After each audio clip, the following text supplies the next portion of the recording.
All praises, all praises, all praises. All right, we live. How everybody doing today? Con, okay. Normally we wait till we have others come in, but we got to start getting in the habit of starting on time because we have people that wait for these classes online. I want to say shalom to everybody that's online. I hope everybody's having a good Sabbath, a blessed Sabbath. I hope everybody had a good atonement. How was everybody's atonement? Oh, praises. Did y'all fold? Everybody was good? Everybody said loud. So I like to hear. All praises to the Most High. Today, get your paper, get your pen out, because today you will need it. You will need it. Get your paper and your pen out, because today you will need it. Today's lesson is entitled Evil Nations, okay? Daniel's Prophecy. Evil Nations, Daniel's Prophecy.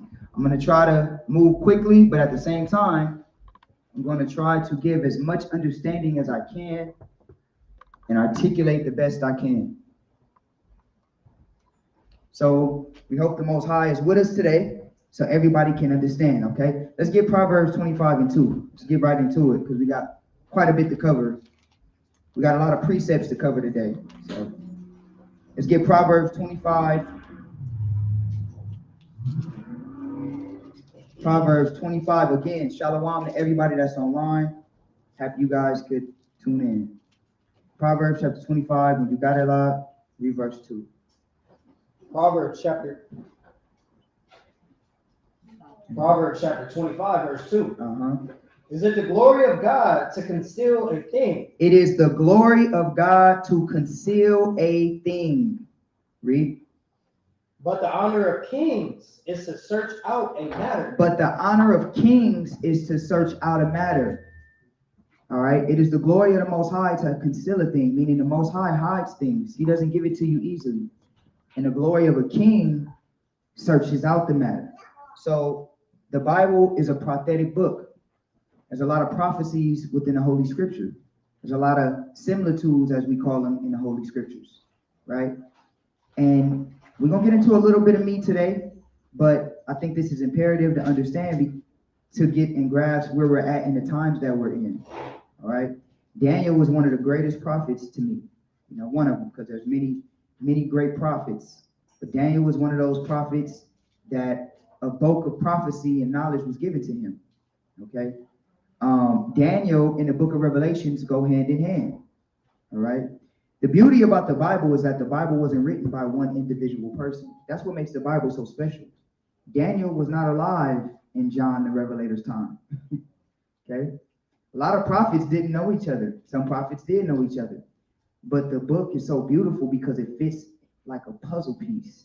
And not only that, but you can see all of these things play out within history, all right? It's beautiful. So sit back and enjoy the story. Take as many notes as you can and add this to and ask the Most High to add this to your understanding because these things are very important. So it is the Most High, it's the glory of the Most High to conceal a thing, means he hides things. He doesn't give it to us easily. Let's read Matthew 13:17.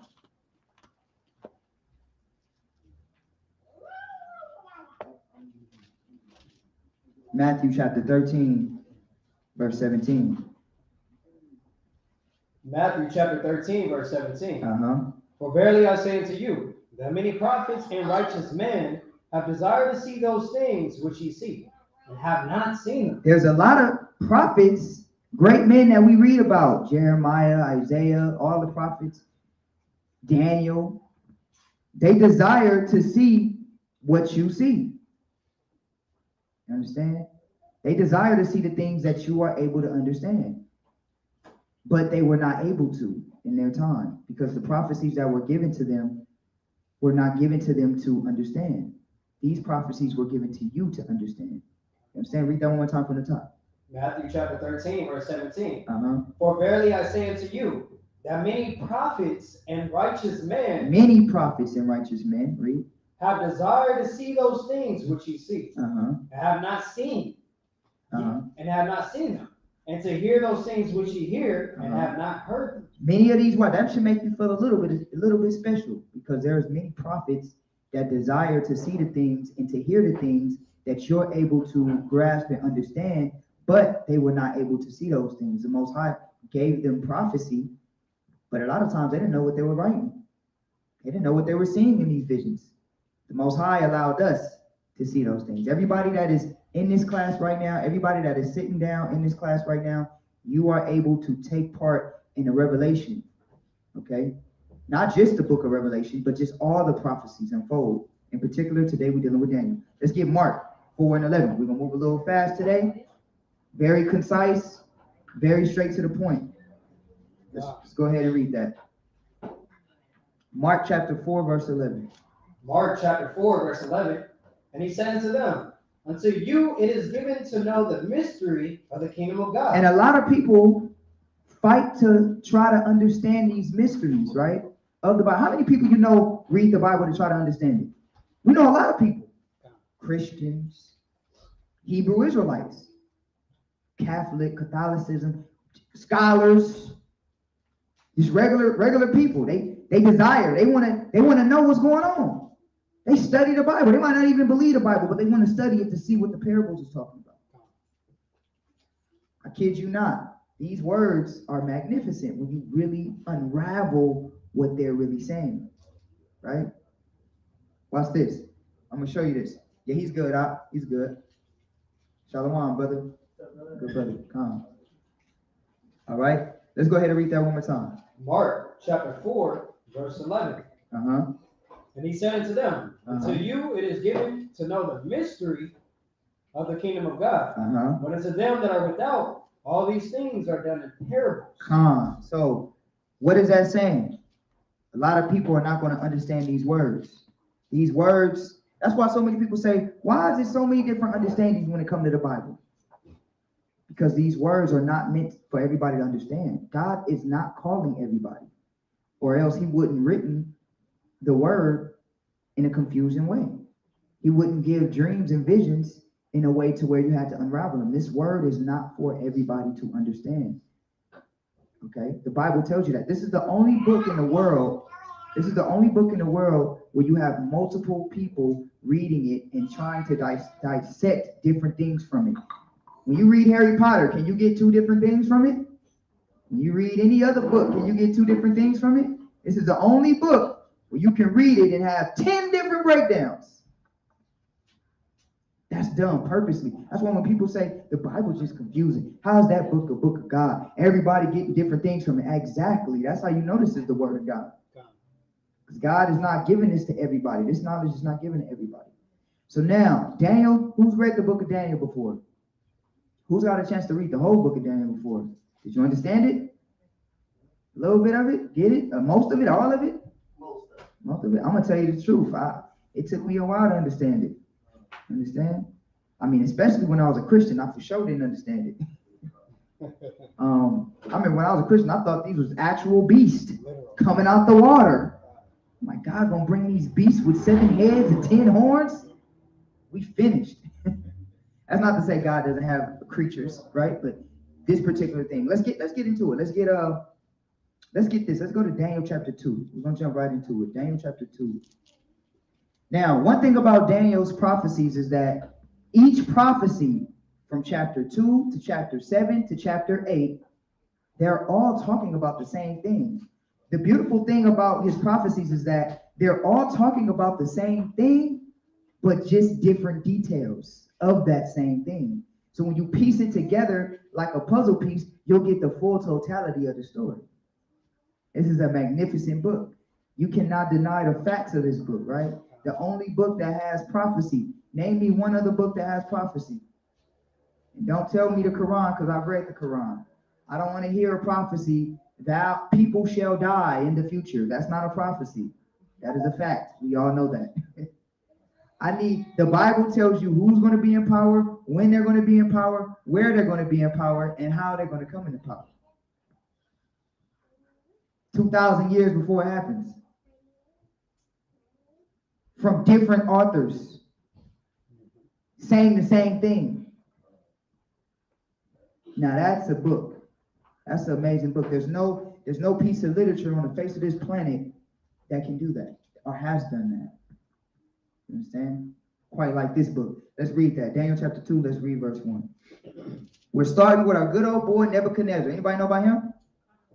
Okay, we're going to get familiar with him. Let's go ahead to it. Daniel chapter 2, verse 1. In the second year of the reign of Nebuchadnezzar, Nebuchadnezzar dreamed dreams, wherewith his spirit was troubled, and his sleep brake from him. Come on. And whoever has a mic out in the audience, turn it down, the volume down on the mic. And then when you want to speak, you can turn the volume back up because it's like, so whoever, I don't know who has it, usually my Kazakh has it. Okay, so let's read that one more time. Daniel chapter 2, verse 1. And in the second year of the reign of Nebuchadnezzar, Nebuchadnezzar dreamed dreams, wherewith his spirit was troubled, and his sleep brake from him. All right, so Nebuchadnezzar had a dream. His spirit was troubled. Let's see what happened with Nebuchadnezzar. Read. Then the king commanded to call the magicians, and the astrologers, and the sorcerers, and the Chaldeans, for to shew the king his dreams. So they came and stood before the king. And he was so distraught with this dream, he called all the wise men at that time and told them, I need to know this dream. What the heck did I just see? Somebody, the magicians, the astrologers, the sorcerers, those were the wise men in ancient times. That's why when we call it today in modern time science, all that is sorcery. That's all it is. It's a modern word for sorcery, right? I mean, not literally, but if you take the practice of what they do, it's sorcery, literally, right? So these guys were the wise men at the time, okay? And this is what he told them. Read. Verse 3. And the king said unto them, I have dreamed a dream. My spirit was troubled to know the dream. And he forgot the dream. He said, I dreamed a dream and my spirit was troubled to know the dream. Read. Then spake the Chaldeans to the king and Suriach, O king, live forever. They're like, O king, live forever. Because he's telling them, I need y'all to interpret this dream for me, but I forgot it. So the Chaldeans, which were the wise people, you got to do your history on the Chaldeans. They were the ancient wise people, the Chaldeans. He was like, "O king, live forever." Let's see what he said. Read. O king, live forever. Tell thy servants the dream, and we will show the interpretation. Read. The king answered and said to the Chaldeans, the thing is gone from me. He said, I forgot it. I can't tell you what it is. Read. If you will not make known unto me the dream. He said, but if you don't tell me what this dream is still, read. With the interpretation thereof. With exactly what I needed to know. So you need to tell me what I dreamed, and you need to give me the interpretation of it. How many of y'all can do that? What's what he said? Read. Ye shall be cut in pieces. He said, I'm going to kill you. So if you can't tell me the dream I dreamt and the interpretation of it, ain't that something? He said, I'm going to cut you in pieces. Read. And your houses shall be made a dunghill. And I'm going to make your house a dunghill. You know what a dunghill is? Dunghill is like a pile of boo-boo. So I'm going to tear your house down, your families too, and I'm going to make it a dunghill. If you can't tell me this, read. Verse 6. But if you show me the dream and the interpretation thereof. But if you tell me what the dream is and interpret it for me, read. You shall receive of me gifts and rewards. I'm going to give you a reward and gifts and great honor, read. Therefore show me the dream and the interpretation thereof. Like, okay, so now go ahead. Y'all the wise men, right? Tell me the dream. Watch this, read. Verse 7. They answered again and said, let the king tell his servants the dream. They're like, please, king, just tell us the dream. And what, read? The king answered it. Verse 7. They answered again and said, let the king tell his servants the dream, and we will show the interpretation of it. Verse 8. The king answered and said, I know of certainty that you would gain the time. He said, nah, because then if I tell you what the dream is, you're going to try to gain some time to try to finagle with I want the truth. And I know if you tell me what the dream is, I know for a fact you'll be able to interpret it. Read. Because you see the thing is gone from me. But if you will not make known unto me the dream, there is but one decree for you. You're like, and I don't want you, you're not taking no time, meaning I'm not going to tell you to go to the back. You got 15 minutes to figure it out. You need to tell me right now, on the spot. And if you can't tell me what the dream is, there is only one decree for you. Read. For ye have prepared lying and corrupt words to speak before me, till the time be changed. See, the king wasn't a fool. He knew that they lied to him. He knew that they was playing him. Read. Therefore tell me the dream, and I shall know that you can show me the interpretation thereof. That's cold right there. Read. The Chaldeans answered before the king and said, there is not a man upon the earth. They're like, it's not a man on the earth. There's not a man on the entire earth. Rightfully so. Read. That can show the king's matter. That can show the king this dream. Read. Therefore there is no king, lord, nor ruler that asks such things at any magician or astrologer or Chaldean. And it is a rare thing that the king required, and there is none other that can show it before the king, except the gods, whose dwelling said except the gods. Read. Whose dwelling is not with flesh. Like then their dwelling's not with flesh. So you're going to have to contact the gods to do that for you. Read. For this cause the king was angry and very furious, and commanded to destroy all the wise men. He was so mad, he said, kill all the wise men. Not just these ones. Every single wise man in the kingdom, kill him. Watch this. Read. And the decree went forth that the wise men should be slain. And they sought Daniel and his fellows to be slain. Then Daniel answered with counsel and wisdom to Arioch, the captain of the king's guard, which was gone forth to slay the wise men of Babylon. He answered and said to Arioch, the king's captain, why is the decree so hasty from the king? Like, what's going on? Because Daniel was one of the wise men at the time. So Daniel was like, what's going on? We got to all die. What's happening? What's transpiring? Read. Then Arioch made the thing known to Daniel. Then Daniel went in and desired of the king that he would give him time. So now, Daniel was like, let me go take a crack at it. I don't know, because obviously we all gonna die. So let me go take a crack at it. Now watch what happens. Let's go from there and let's go to verse 25. Verse 25. Then Arioch brought in Daniel before the king in haste. Okay, so now he brought Daniel before the king. Read. And said thus unto him, I have found a man of the captives of Judah that will make known unto the king the interpretation. The king answered and said to Daniel, whose name was Belshazzar, art thou able to make known unto me the dream which I have seen? He's like, okay, Belshazzar was Daniel's Babylonian name, which was given to him. He said, you're going to make known to me this dream? Read. And the interpretation thereof? And the interpretation. Read.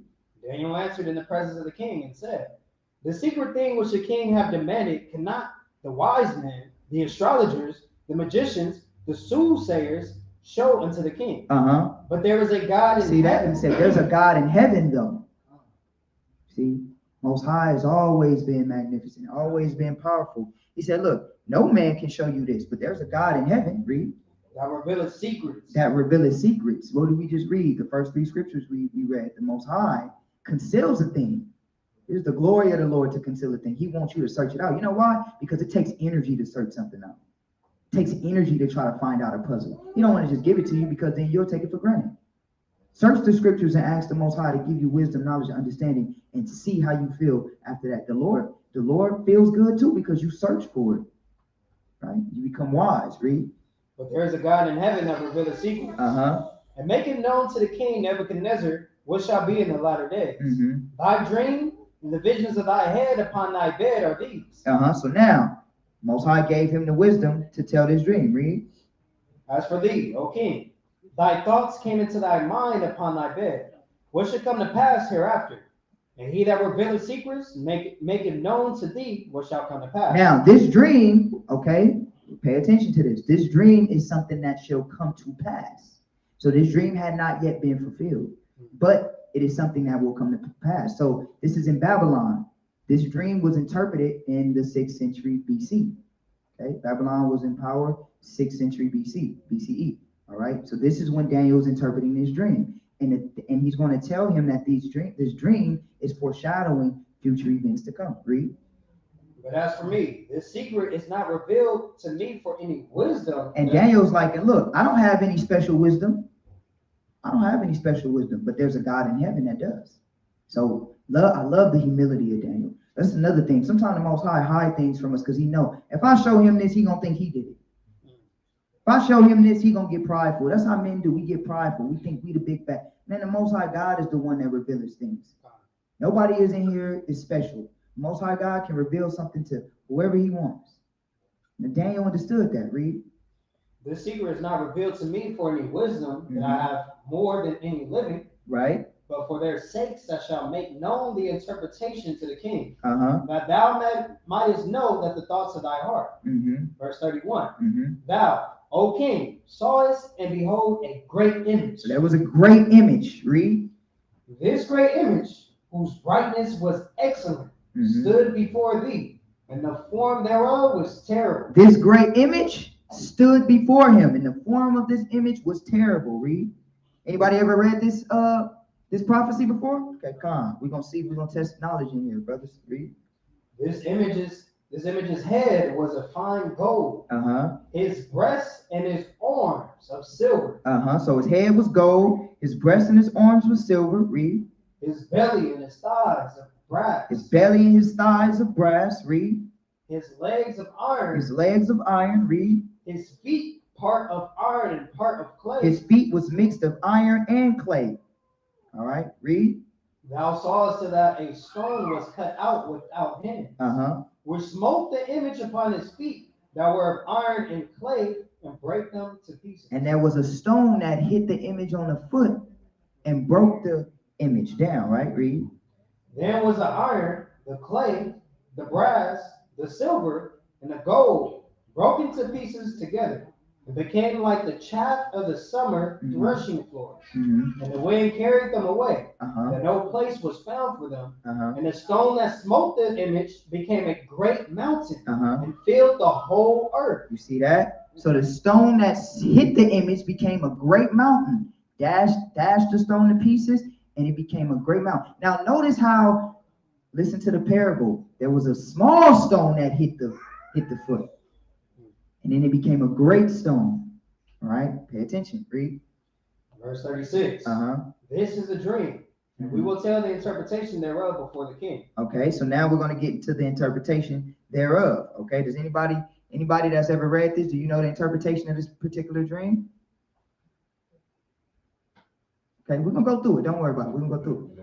The Kingdoms. Okay, we're going to go. By the end of this class, I want everybody to know for certain what's going on. Like you can break it down, and whoever you need to break it down, because this is so beautiful, because it just shows the validity of the scriptures so much more. When I read these type of things, it just hits me like, this is a powerful. Do we really know what we really reading? You want to say something? I was wondering, is that us? Like getting a foot? Come on, that's a good answer. Come on. The rock. What else? The rock is us. Okay. Breaking down religions and stuff. Okay, you said breaking down religions. Okay, the rock is Yahweh Shah. Okay, come on. Okay. All praise. We're gonna get it. Let's read. Verse 37. Thou, O king, art a king of kings. For the God of heaven hath given thee a kingdom, power, and strength, and glory. And wheresoever the children of men dwell, the beasts of the field and the fowls of the heaven hath he given into thine hand, and have made thee ruler over them all. Thou art this head of gold. So who's the head of gold?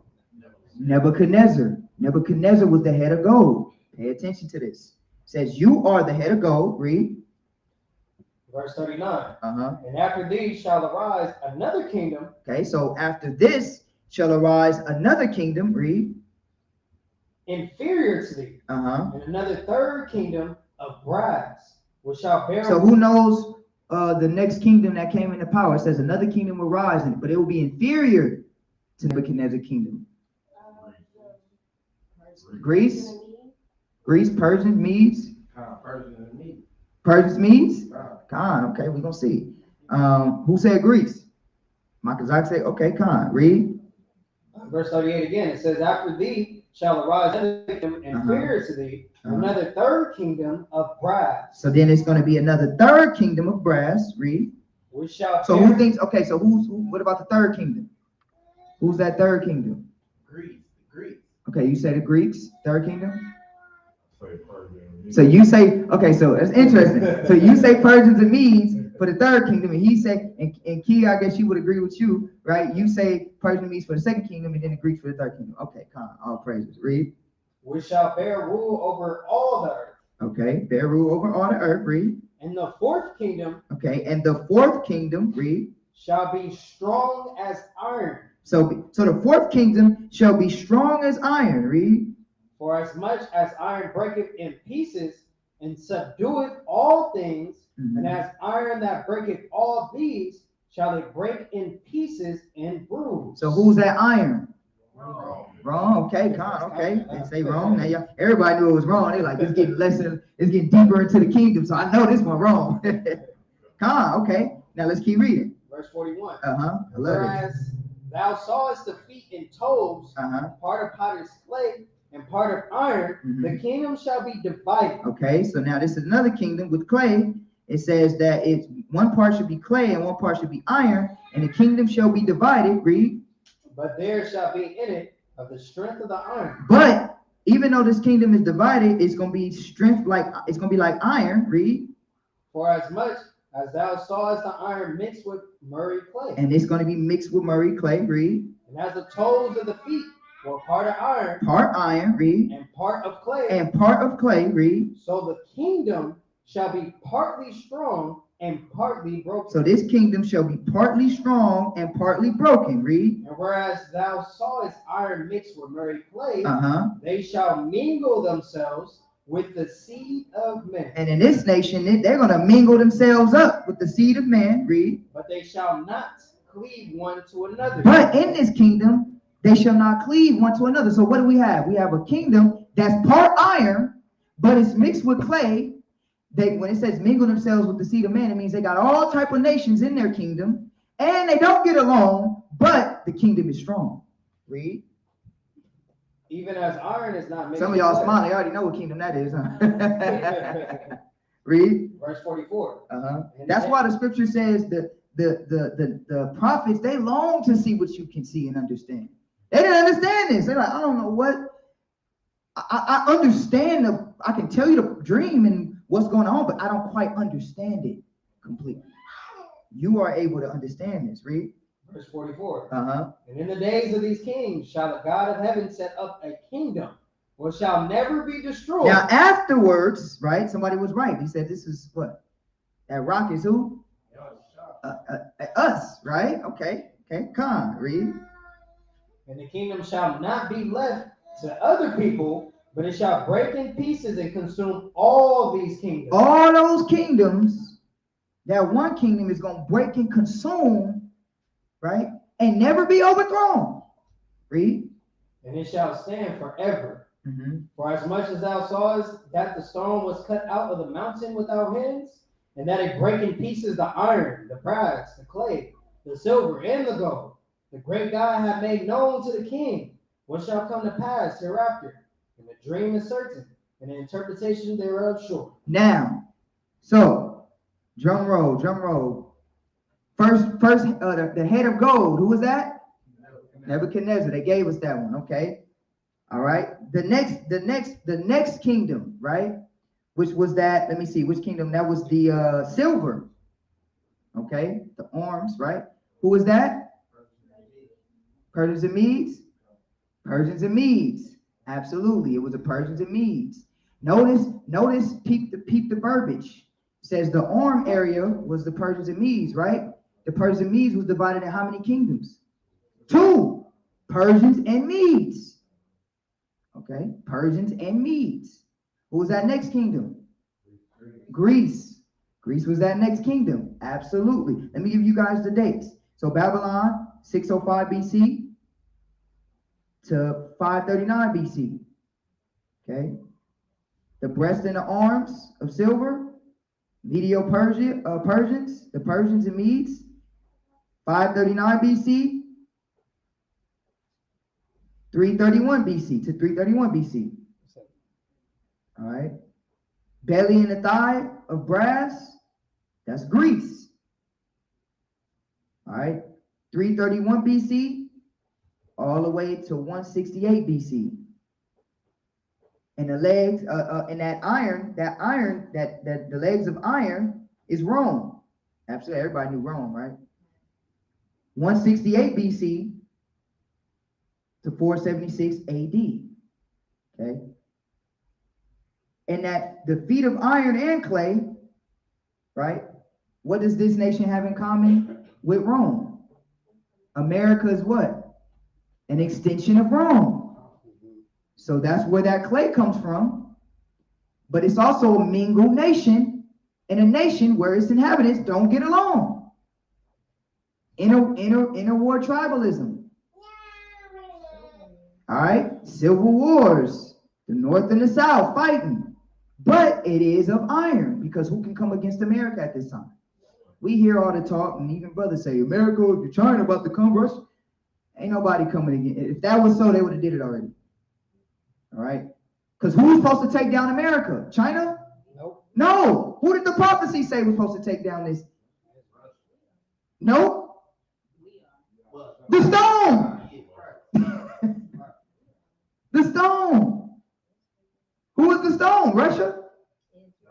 No. Russia is a part of Rome. All right.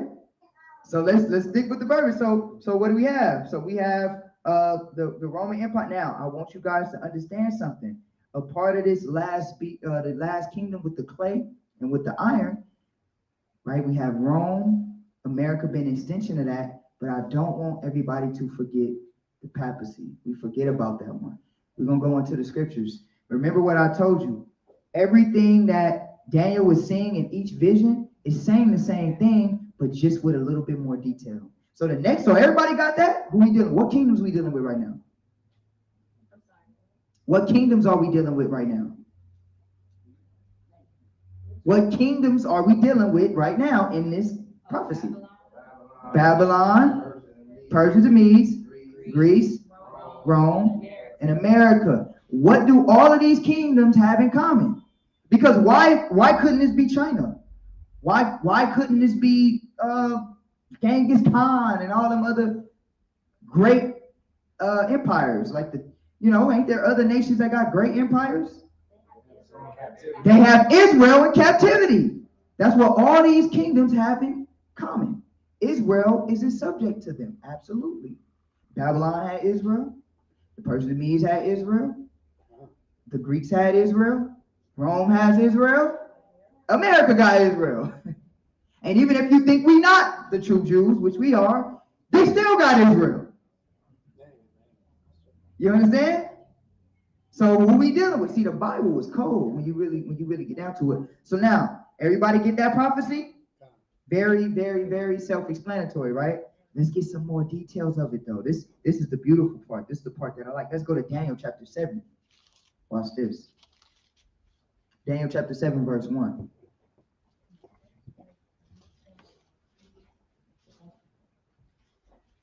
Daniel chapter 7, verse 1.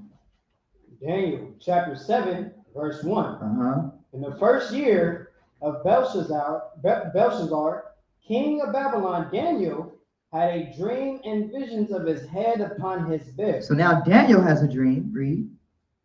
Then he wrote the dream and told the sum of the matters. Okay, let's see what Daniel was dreaming. We're going to read all the way to verse 8. Daniel spake and said, I saw my vision by night, and behold, the four winds of the heaven strove upon the great sea. Okay, who knows what the four winds are? It's okay. It's okay if you don't. We're going to get to it. Four winds. Let's keep reading. Verse 3. And four great beasts came up from the sea, diverse one from another. And four great beasts came from the sea, diverse one from another. Read. So wait, the easy one. Who are the four beasts? There you go. Remember, the prophecies all are the same, but there's just little details to each prophecy. So we're reading the same prophecies. This is one big prophecy, but there's in each dream, there's a little bit more detail given. You understand? So the beasts are those four beasts: Babylon, Persia, Medes, Greeks, and the Romans. Notice how it only mentioned the four this time. It doesn't go into the one that's mixed with clay and iron. Let's keep reading. Watch this. Read. Verse 4.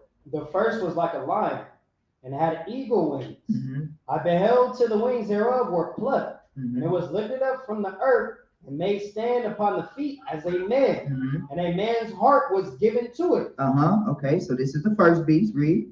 And behold, another beast, a second, like to a bear. Okay, this beast was like a bear. Read. And it raised up itself on one side, and it had 3 ribs in the mouth of it, between the teeth of it. Okay, and this beast was like a bear, and it had 3 ribs in the mouth of it. Okay, read. And they said thus unto it, Arise, devour much flesh. Okay, read. After this I beheld, and lo, another like a leopard. Okay, now this beast was like a leopard. Read. Which had upon the back of it 4 wings of a fowl. And it had 4 wings of a fowl on it. Read. The beast had also 4 heads. And this beast had 4 heads. Read. And dominion was given to it. And dominion was given to this beast with 4 heads. Read. Verse 7. After this I saw in the night visions, and behold, a 4th beast, dreadful and terrible. And now this fourth beast is dreadful and terrible. Read. And strong exceedingly. And strong exceedingly. Read. And it had great iron teeth. And it had iron teeth. Read. It devoured and brake in pieces, and stamped the residue with the feet of it. It was diverse from all the beasts that were before it. And it had 10 horns. And it had 10 horns. Okay, so now we're getting a little bit more detail to these beasts.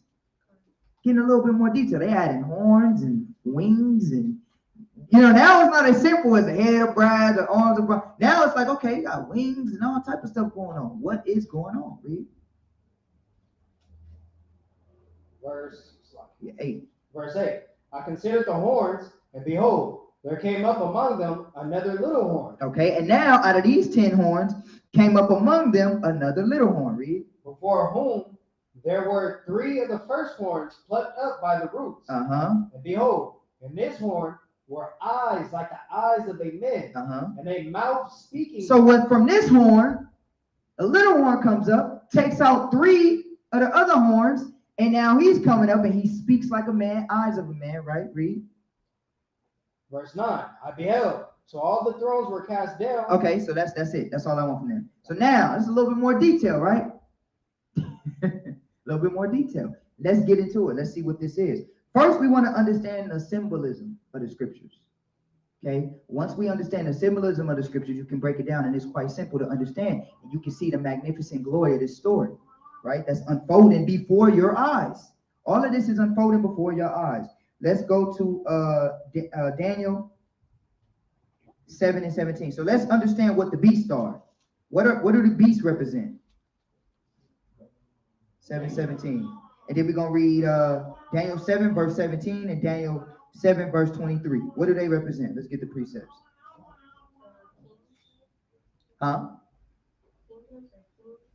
Let's read it. Daniel chapter 7, verse 17. These great beasts, which are 4 kings, which shall arise out of the earth. Right. So the beasts are what? Kia was right. They're kings. All right. These are kings. Somebody said all nations had Israel in captivity. No, all nations did not have Israel in captivity like the Babylonians, the Persians and Medes, the Greeks and the Romans. They actually destroyed our temple and ransacked us. You read the book of Judges, we were still in our land. There was no other nation that had us in captivity like these 4 kingdoms right here. No other nation. Yeah, they might have had us in subjection, but nothing like how these 4 nations had us. You understand? So, so these 4 beasts are kingdoms. They're kings. Let's get verse 25. Verse 25. And he shall speak great words against the Most High. He shall wear out the saints of the Most High, and think to change times and laws. And they shall be given into his hand until a time. Actually, 23. Yeah, I'm sorry, Salaki. Daniel chapter 7, verse 23. Say 23. Thus he said, the 4th beast shall be the 4th kingdom upon earth, which shall be diverse. Now, mind you, so we can stay in the context, because you got so many people that say so many different things about the Daniel prophecy. Remember, when we read Daniel chapter 2, what did Daniel say? Daniel said that these are kingdoms that shall come, or this is a dream that you've had that shall come after you. So let's make it clear so everybody can understand what kingdoms we're dealing with. There's only 3 other kingdoms that came after Nebuchadnezzar. China didn't come up. Japan didn't come up. There's only 3 other nations. If you can Google it right now, okay? The Persian Medes, the Greeks, the Romans. And they all came up because we know for certainty, that Nebuchadnezzar is that first kingdom. We know that for certainty. There's no ifs, ands, buts about that. So what other kingdoms came up after him? Exactly, there you go. So now we know that these beasts are kingdoms. All right, now let's see what the winds are. Okay, so the kingdoms, and actually let's get real quick. Let's get what the horns are. I'm sorry. Get Daniel 7 and let me see. You already read 24? Yeah, you read read 24. Let's see what the horns are. So we know that the beasts are kingdoms, correct? Absolutely. The beasts are kingdoms. Now let's see what the horns are. Read. Daniel chapter 7, verse 24. And the 10 horns out of this kingdom are 10 kings. Thou shalt arise. So what else what do the horns represent now? The kings from these kingdoms. All right. So subdivisions. So the horns represent one kingdom, but 10 rulers. That's what the horns represent. Right? Read.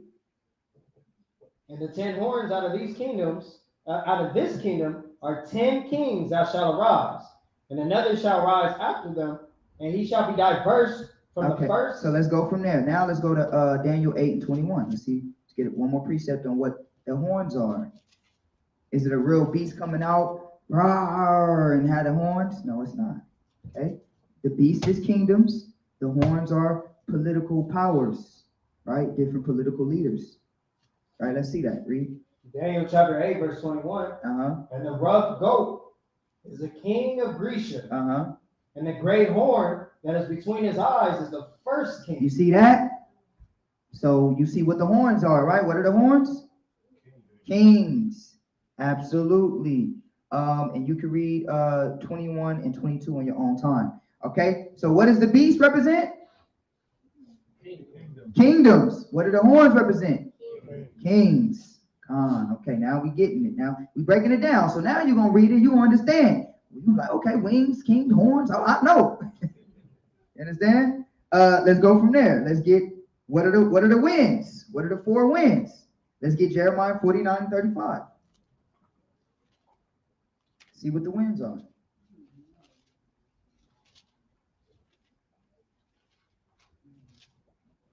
$49.35, yep.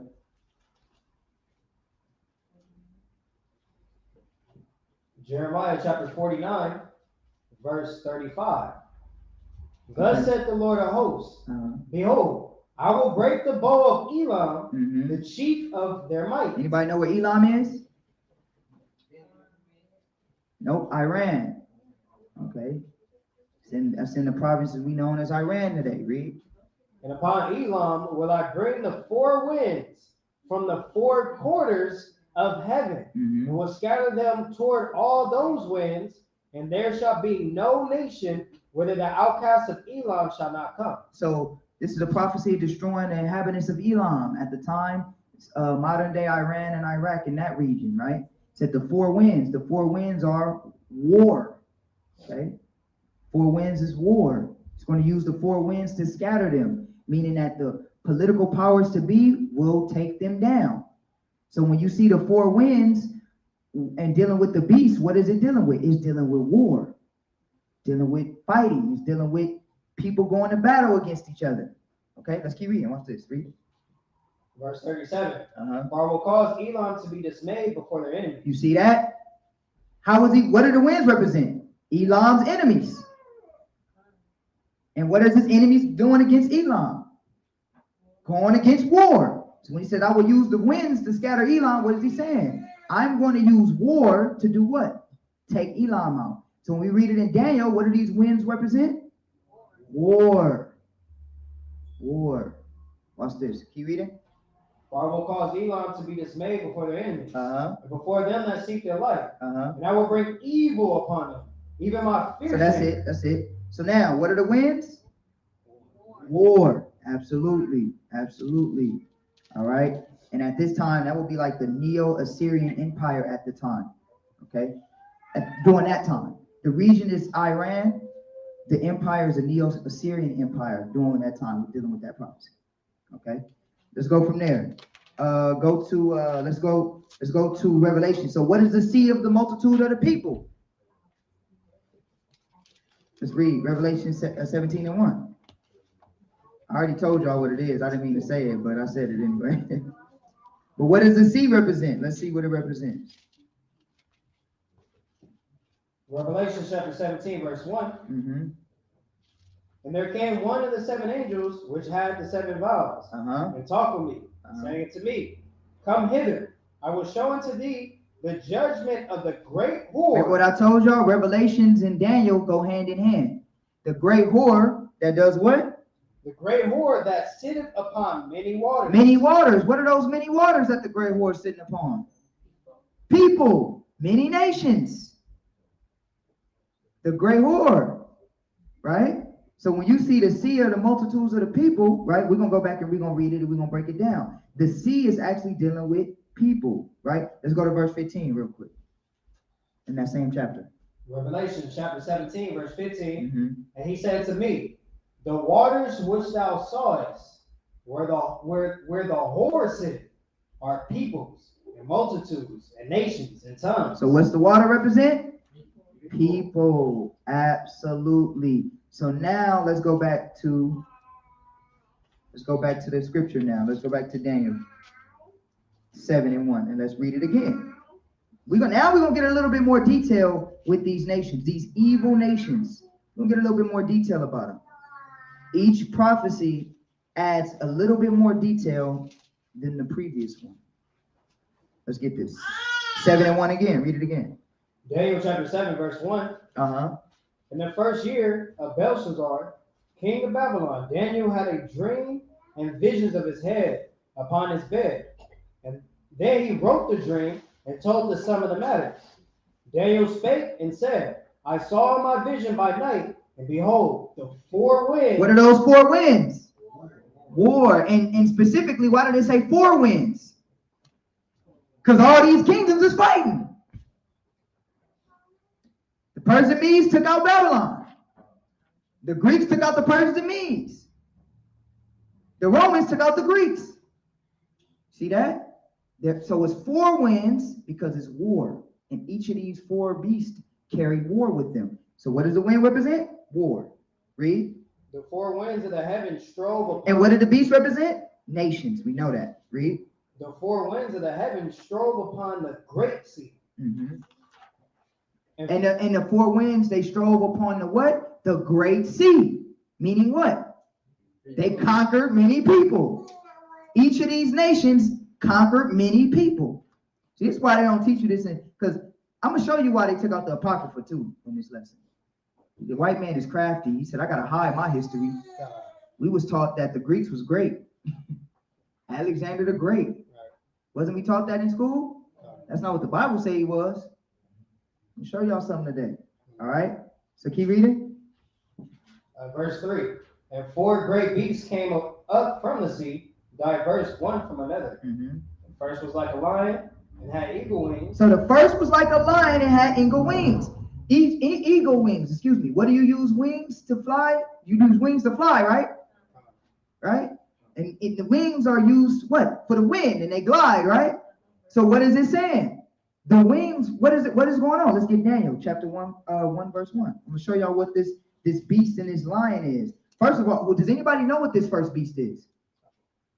Babylon. There you go. And it says he was like a lion. Who can stand before a lion? When Babylon came to power, who could stand before them? Nobody. And they came swiftly with war.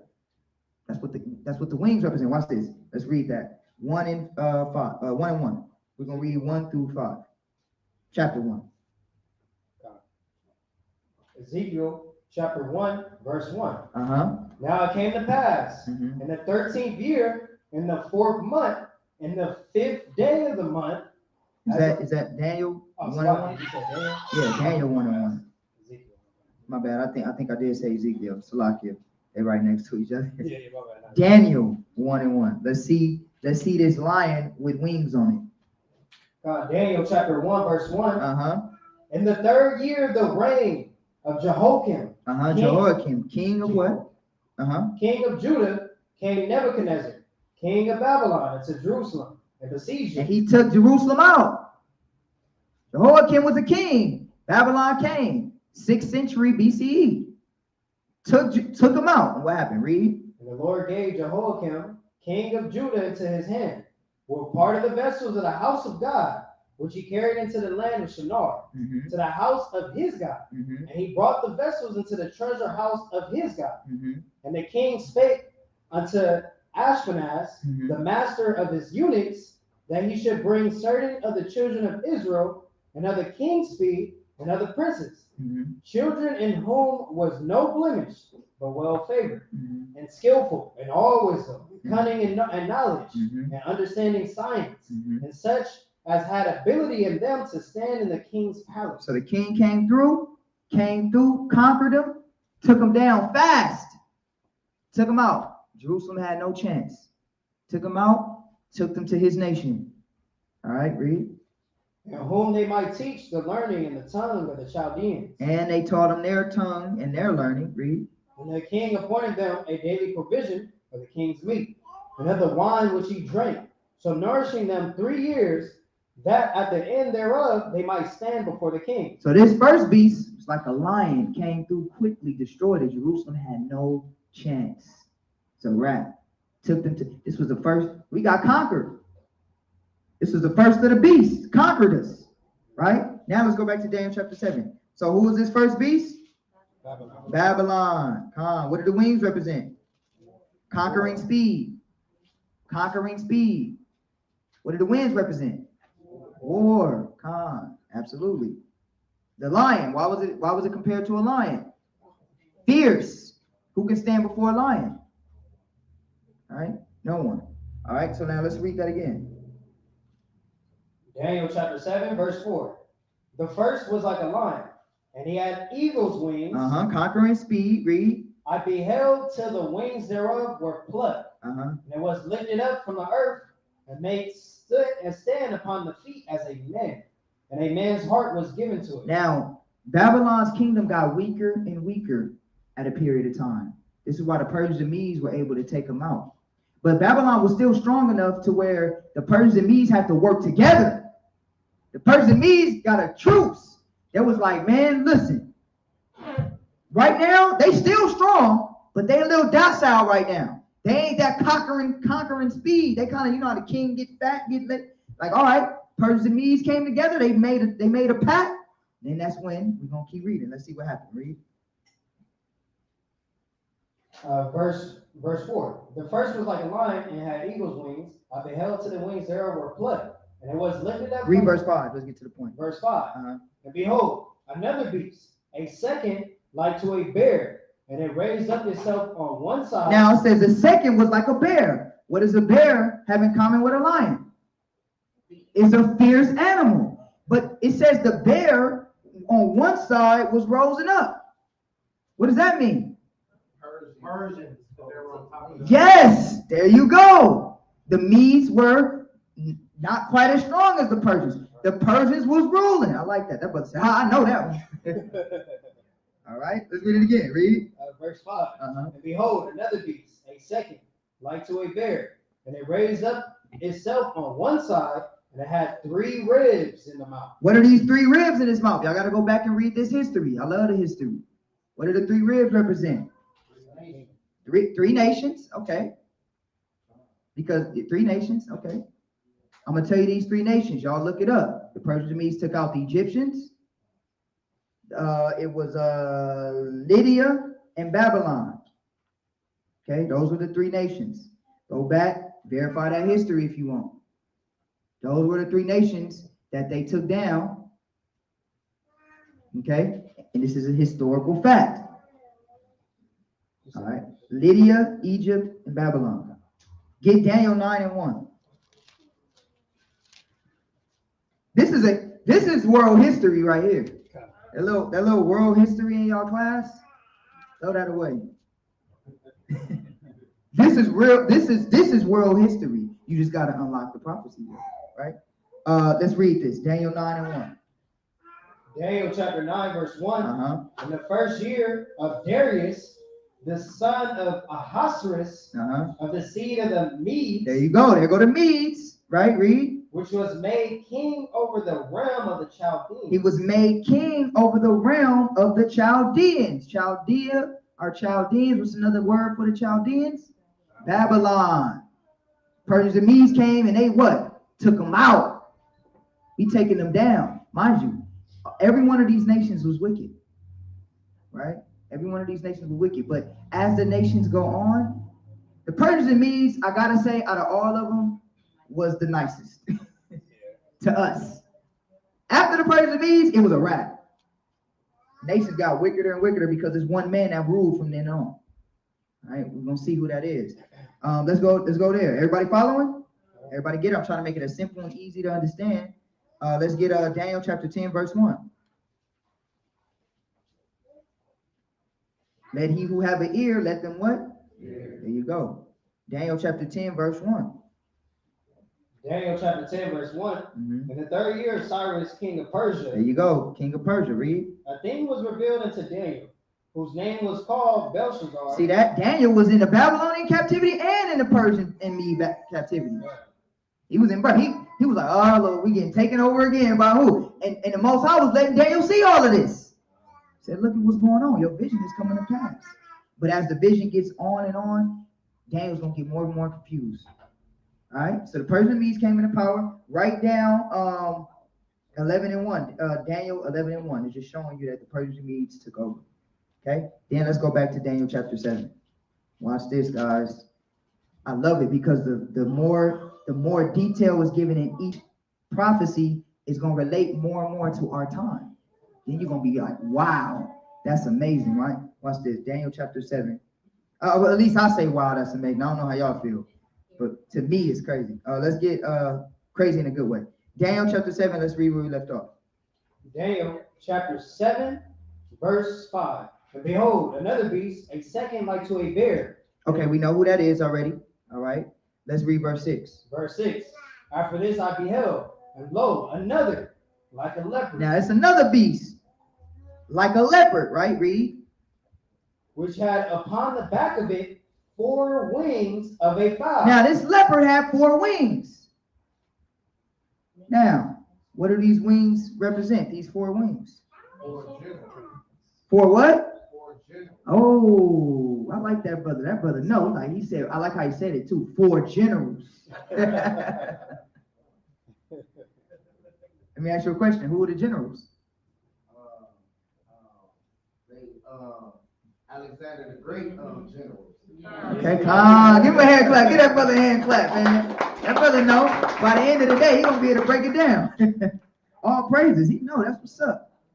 All right, let's keep reading. Was that all of that verse? No. Read.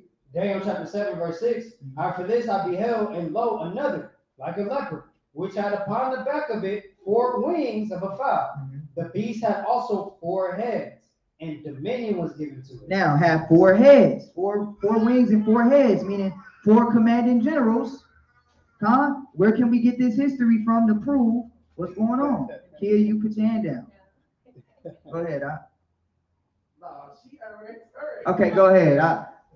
It's in the Apocrypha in the Maccabees, right? You got to give me the chapter verse. I don't remember it. Stop that. I expect more. Let's go to First Maccabees. So as you see these prophecies, they're saying the same thing, but you just get a little bit more detail. In the beginning, it was just layman. There's going to be 4 nations. Boom.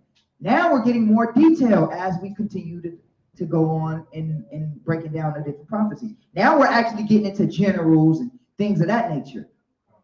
Bible is cold, man. Let's get that. First Maccabees chapter 1. First Maccabees chapter 1, verse 1. And it happened. After that, Alexander, son of Philip. Okay, and it happened. After that, Alexander, Who's Alexander? I thought the Bible didn't talk about Alexander the Greek. The Bible call him Alexander the Greek, or we call him Alexander the Freak. All right, and then if y'all don't know why we call him Alexander the Freak, look him up. His kids in here. But just know he was a sick, twisted bastard, and we don't think he's great. So when America says he's great, we say no, he ain't. All right, Most High killed him because he was nasty. Let's read, and this is history you can verify. And this is why they took out the Apocrypha. Why do you think they took out the Apocrypha? They can't start their world history with Alexander the Great and had a Bible saying he's not great. The Bible they say they stand for. It's like, man, take that out. We got to have our great white hope. You know, they always say that, the great white hope. In history, it's like that too. Alexander the Greek. Now, don't get me wrong. He was a fierce opponent. I give him that. He was a mighty, fierce opponent. Research that history, all right? Let's read this. Let's read chapter 1. Chapter 1, verse 1. Verse 1. And it happened. After that, Alexander, son of Philip, the Macedonian, who came out of the land of Chittim, had smitten Darius, king of the Persians and Medes. Because if you go back further enough, the original Greeks were people of color, all right? Those are your Japhites, all right? So everybody that want to know who's Japheth, those will be your ancient Greeks, okay? The ancient Greeks were melanated, all right? That's the Isles of the Gentiles. The Isles of the Gentiles are the area of the Greek nation, okay? So the Japhites were Greeks. But when the Edomites, that's a whole nother history lesson we're going to have to go into, how the Edomites actually took control over Greece. It's actually crazy. But Alexander the Great, or the Greek, was the champion, all right? And he took over, read. That he reigned in his stead, the first over Greece. And wait, did you okay, yeah. He has smitten Darius, king of the Persians and Medes. Y'all see that? So who did he take out? Persians and Medes. So we ride along with the prophecy, right? He took out the Persians and Medes, right? Read. Verse 2. And made many wars, and won many strongholds, and slew the kings of the earth. And he made many wars and many strongholds, and he slew the kings of the earth. Read. And went through to the ends of the earth, took spoils of many nations, and so much that the earth was quiet before him. There go that many waters. Said he took over many kingdoms. He said the earth was quiet before him. Nobody could say nothing to this dude. Read. Whereupon he was exalted, and his heart was lifted up. And he gathered a mighty strong host, and ruled over countries and nations and kings. There go them waters. Read. Who became tributaries unto him. And after these things, he fell sick. What sickness did he have? Syphilis. There you go. He had syphilis. He died of syphilis. Fact check it. The Bible ain't real. There's nothing in that book. It's because you don't understand it. We read in history right now, all within prophecy of this book. That's amazing. I ain't never read this in the Christian church. Never understood this in the Christian church. Christian church, how you thinking they beasts coming out the water? Ooh, don't read Revelations. It's scary. Oh my gosh, the ignorance, right? Let's keep reading. And after these things, he fell sick and perceived that he should die. Wherefore he called his servants, such as were honorable, and had been brought up with him from his youth. His servants, here go his servants. Read. And parted his kingdom among them, while he was yet alive. So Alexander reigned 12 years, and then died. And his servants bear rule, every one in his place. Now, can anybody name me the names of his servants? Okay, Seleucus, okay. Something with a P, but we ain't. Ptolemy. Come on, two more. Antiochus. Not him, not yet. Antiochus, not yet. Y'all ready? No, wait. Hold on. Start with an L. Like some meth. Lysimachus. Yes. There's one more. Can we get him? Start with a C. Cassander. Write it down. Get that brother hand clap. Get the sister's hand clap. They ain't here scratching their brain. I like that. That's what we are about. This is a school. This is a place of learning. I like when I see people getting into it. So we got Ptolemy, we got Seleucus, we got Lysimachus, and we have Cassander. Okay, these are the four. And if you don't believe in the Bible, fact check it, and you can see that these are people that really came up into power. And this Daniel was in the 6th century. What year did the Greeks come into power? 333 BC. So Daniel seen this in the 6th century BC. Couple hundred years or so. Understand?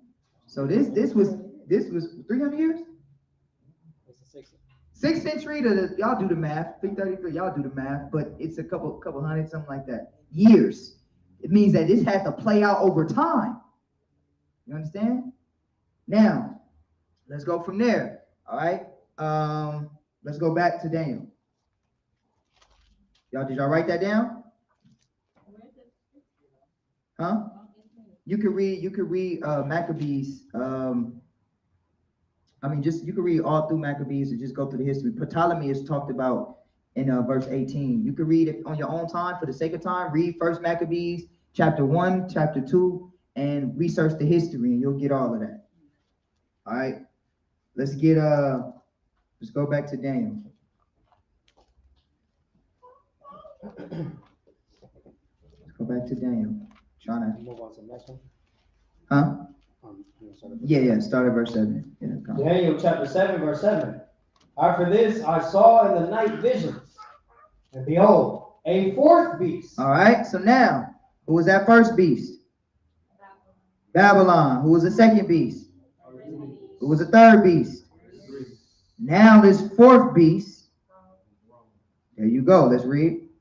After this I saw in the night visions, and behold, a fourth beast, dreadful and terrible, and strong exceedingly.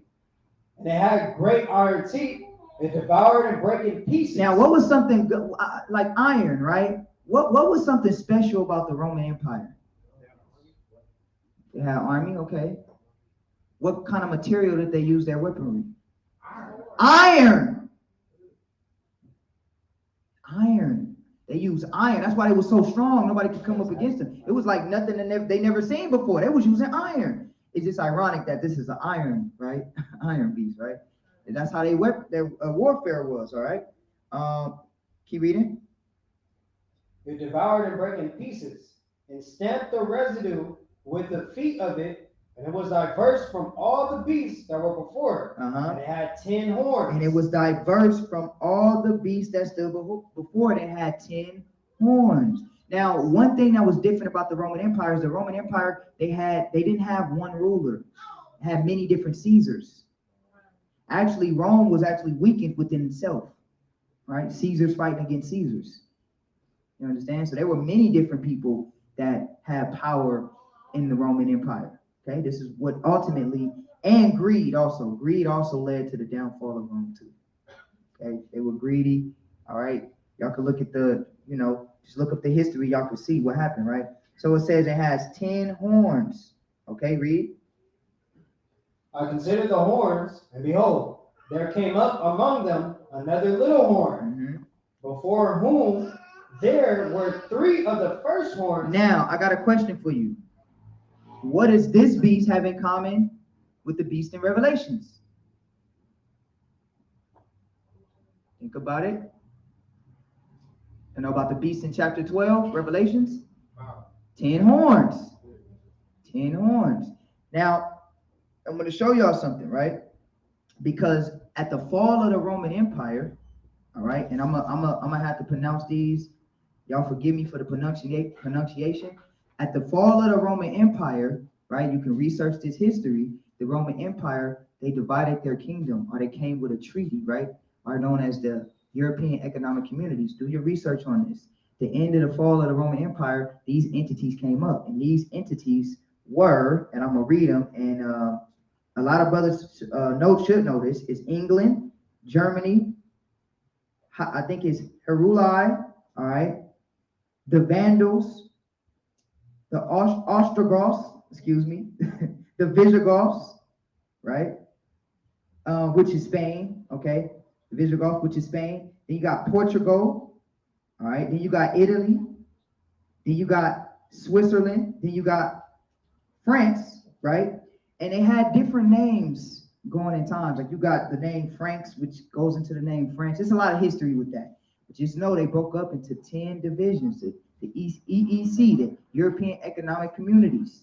Okay. Now, what's important with this situation is because there's two different Roman empires. There's a couple of different Roman empires. You got the Roman Empire, but you have what's known as the Greco-Roman Empire. Okay. Why is it called the Greco-Roman Empire? Greece and Rome were like hand in hand. Then you have the Roman Empire. This is when Greece was completely destroyed. And then you have what? The Holy Roman Empire. Now this is important to understand. What's the difference and why did the Roman Empire start to become the Holy Roman Empire? Catholicism. Yes. Yes. Bingo. Catholicism. Now, let's read that one more time. Show y'all something.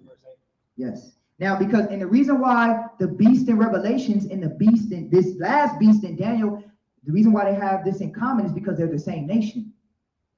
The beast in Revelations 12 is the same nation as the beast that we're reading about right now. It's the same exact nation. That's why they have the same characteristics. Now, I'm going to show you something, right? Let's read that one more time. Daniel chapter 7, verse 8. I considered the horns, and behold, there came up from among them another little horn. Now, I'm going to tell y'all something, which this is crazy. The EEC, the European Economic Communities, when they came up, there was another horn, a little horn that came up from among them. All right? Now, we know the papacy. Who knows about the papacy? Funny thing about the papacy is anybody know about the papacy? You should go research that history of what happened. The papacy, how many of you guys know that it's his own governing body? How many of y'all knew that? How many of you know it's a state, it's his own state? The Vatican. Anybody heard of the Vatican? And when these popes rape these little boys, they can run to the Vatican, and America got no jurisdiction. Why? Because it's his own governing state. That's why I said, but it's not a big nation. It's a small governing state that's ran by who? The Pope and the papacy, and it came up in the midst of these 10 economic European communities. Go research the history. It's all there for you to see. Papacy. This began but it's all one beast, which is Rome. This is the difference between the Greco, the Roman, and the Holy Roman Empire. Y'all getting it? You know what I'm saying? It'll make sense to you in a second. Let's go from there. Let's go to Daniel 8 real quick.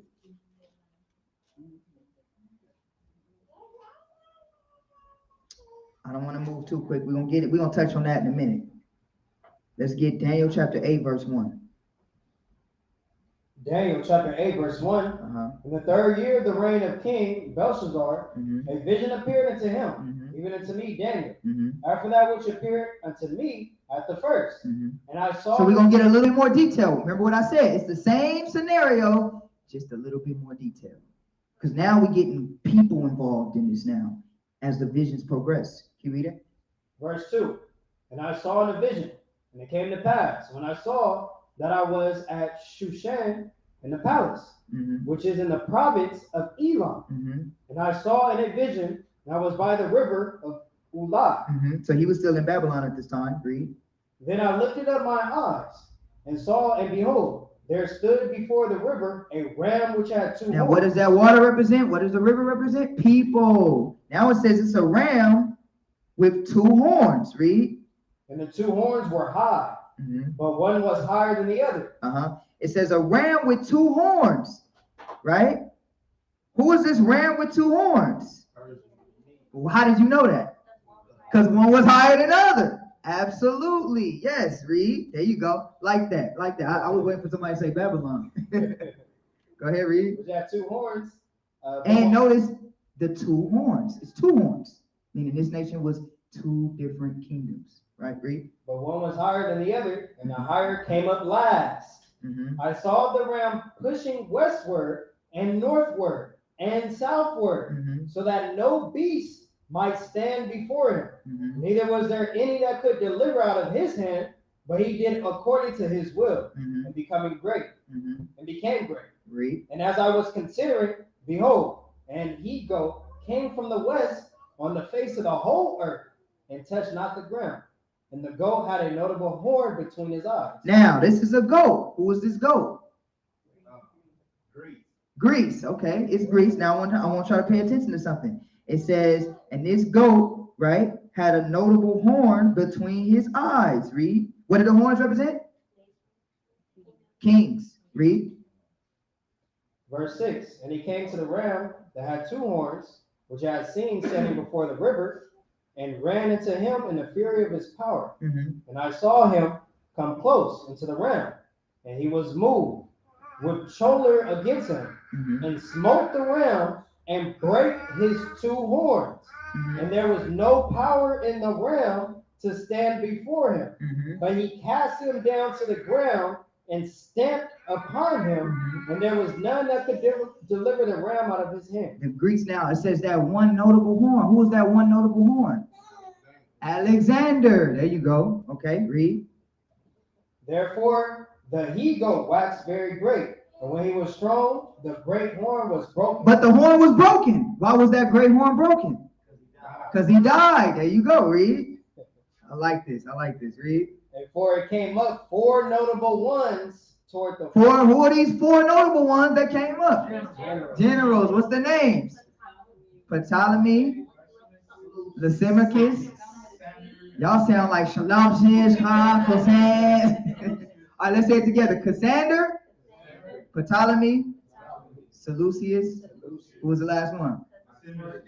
Huh? Lysimachus. Yes, Lysimachus. Absolutely. All right. Read.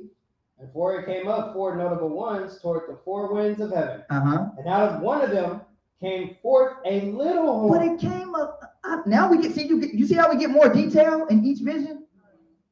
That says a little one came up out of those four. Who was that little one? No, not the papacy. Antiochus. Yeah, get that brother a hand clap, man. That brother, no. Remember, I'm gonna show you something, okay? So now let's keep reading. Verse 9, and out of one of them came forth a little horn. Now this little horn came up, and he did what? Which waxed exceeding great. And this little horn waxed exceeding great. Read. Toward the south, and toward the east, and toward the pleasant land. And he went towards the south, he went towards the east, and he went towards the pleasant land. What's the pleasant land? Jerusalem. You know that's the pleasant land. He said, I'm going to the pleasant land. And what did he do? Read. And it waxed great, even to the host of heaven, and cast down some of the hosts and of the stars to the ground, and stamped upon them. It says it cast down the host of heaven and some of the stars to the ground. Who are these stars in the host of heaven that he cast down? Israel. Can somebody give me a precept? I don't know. Give it to me. Pull it out. Pull it. Go ahead. Okay. Pull them. I want to see the precept. Who got it? Where the mic at? Pass the mic. We want the brothers to bring it out. Who is the host of heaven? Who got a precept?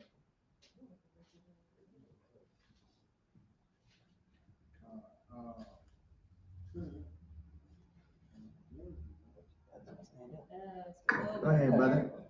Who got it? Who got it?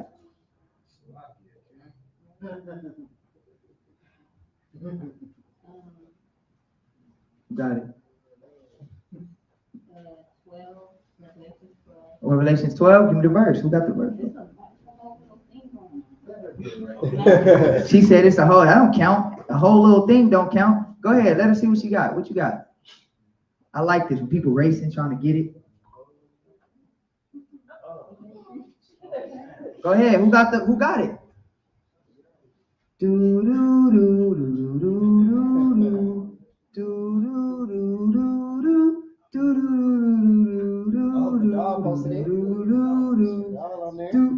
do do do. Y'all didn't watch Jeopardy? chapter. Salakia. Go ahead. Genesis chapter 37, verse 9. Okay. And he dreamed yet another. Hey, who class? You been watching my class? Who classes you been watching? Huh? Go ahead. Go ahead. That wasn't no. Go ahead. And he dreamed yet another dream, and told it his brethren, and said, Behold, I have dreamed a dream more, and behold, the sun and the moon and the 11 stars made obeisance to me. Verse 10. And he told it to his father and to his brother, and his father rebuked him and said unto him, What is this dream that thou hast dreamed? Shall I and thy mother and thy brethren indeed come to bow down ourselves to thee, to the earth? Okay, break it down. Basically, Joseph had a dream. The Lord had gave him a dream that he was going to be above. Basically, he was going to be risen up above his brethren, above his mother, and above his father. There you go. So who was his father in that vision? The sun. And who was his mother? The moon. Okay, and why did it? And his brothers. That's why I said the 11 stars. Because Joseph the 12th. Okay, there you go. Oh, get a brother hand clap. Who got another precept? Who got another precept? Okay, y'all want to bring out Revelations 12? That Genesis 37, that's the go-to because it explains it, but Revelations is a good one. Revelations 12 and 1? Gadal posted that. 12 and 4? Okay, read that. Revelations 12 and 4. Read it for the sister. Yeah.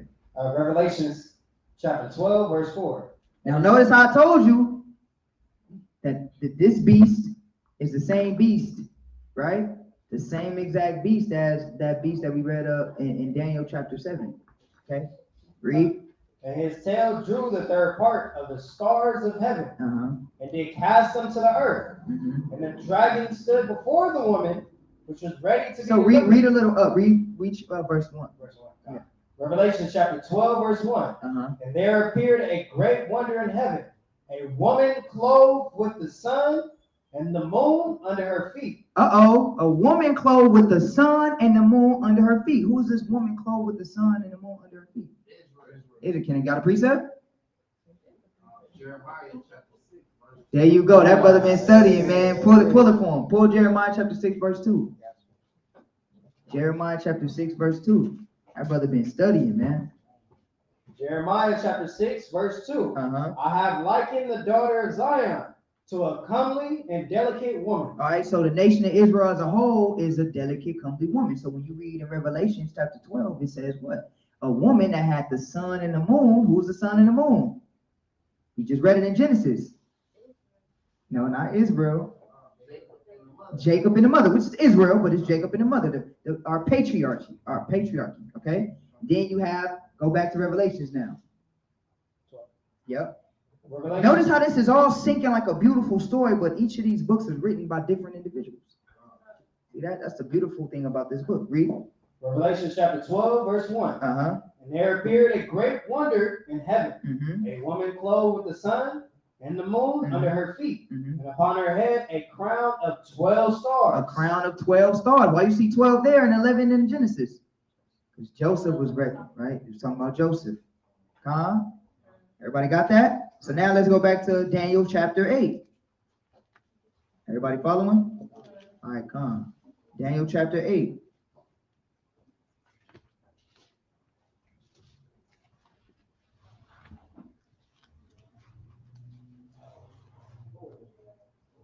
And what was we at? Verse 6 or 7? 10? Come, read that. Daniel chapter 8, verse 10. And it waxed great, even to the hosts of heaven, and it cast down some of the hosts and of the stars to the ground. So we know that host of heaven and the stars to the ground is Israel. Let's keep reading. Read. And stamped upon him. Yea, he magnified himself even to the prince of the host, and by him the daily sacrifice was taken away. And by him the daily sacrifices were taken away, meaning our temple was destroyed. Read. And the place of his sanctuary was cast down. And the place of his sanctuary was cast down. Our sanctuary, of the sanctuary, Salakia, of the place of his sanctuary was cast down, Salakia, in which our people had our temple destroyed. Read. And an host was given him, against the daily sacrifice by reason of transgression. Mm-hmm. And it cast down the truth to the ground, Mm-hmm. and it practiced and prospered. Mm-hmm. Then I heard one saint speaking, and another saint said unto that certain saint which spake, Mm-hmm. how long shall be the vision concerning the daily sacrifice, and the transgression of desolation, to give both the sanctuary and the host to be trodden underfoot? Mm-hmm. And he said unto me, unto 2,300 days, then shall the sanctuary be cleansed. So there's an allotment of time there. It says that this particular individual will have power over the sanctuary and trodden it down. Now, where can we find that history at, man? Maccabees. Let's go there. First Maccabees chapter. Let's get First Maccabees chapter 1. Let's see who this is. Now we get more and more detail. Y'all see that? And notice how we get more and more detail, and each beast is getting closer and closer to our time period. Y'all see that? Closer and closer to our time period. First it was really all about Babylon. Now it's getting more to only being about Greece. Watch this. Start at Antiochus. First Maccabees chapter 1, verse 41. Actually, hold on one second, Salakia. Let's give verse. No, start at verse. Let's read verse 1 again. We're gonna read verse 1 and 15. Go ahead. First Maccabees chapter 1, verse 1. Uh-huh. And it happened after that Alexander. I like how it says, and it happened. Read. After that, Alexander, son of Philip, the Macedonian. Right, so we just read that, right? We know who this is. Alexander, which was what? In that Daniel 8 was that first horn, right? That first great horn that killed the ram, right? Read. Who came out of the land of Chittim. He came out of the land of Chittim, read. I smitten Darius, king of the Persians and Medes. Who was that goat that he killed? I mean, that ram, Salakia? The Persians and Medes. We just read it. Brothers, no need to debate when we reading what it's talking about. We reading the nations is dealing with.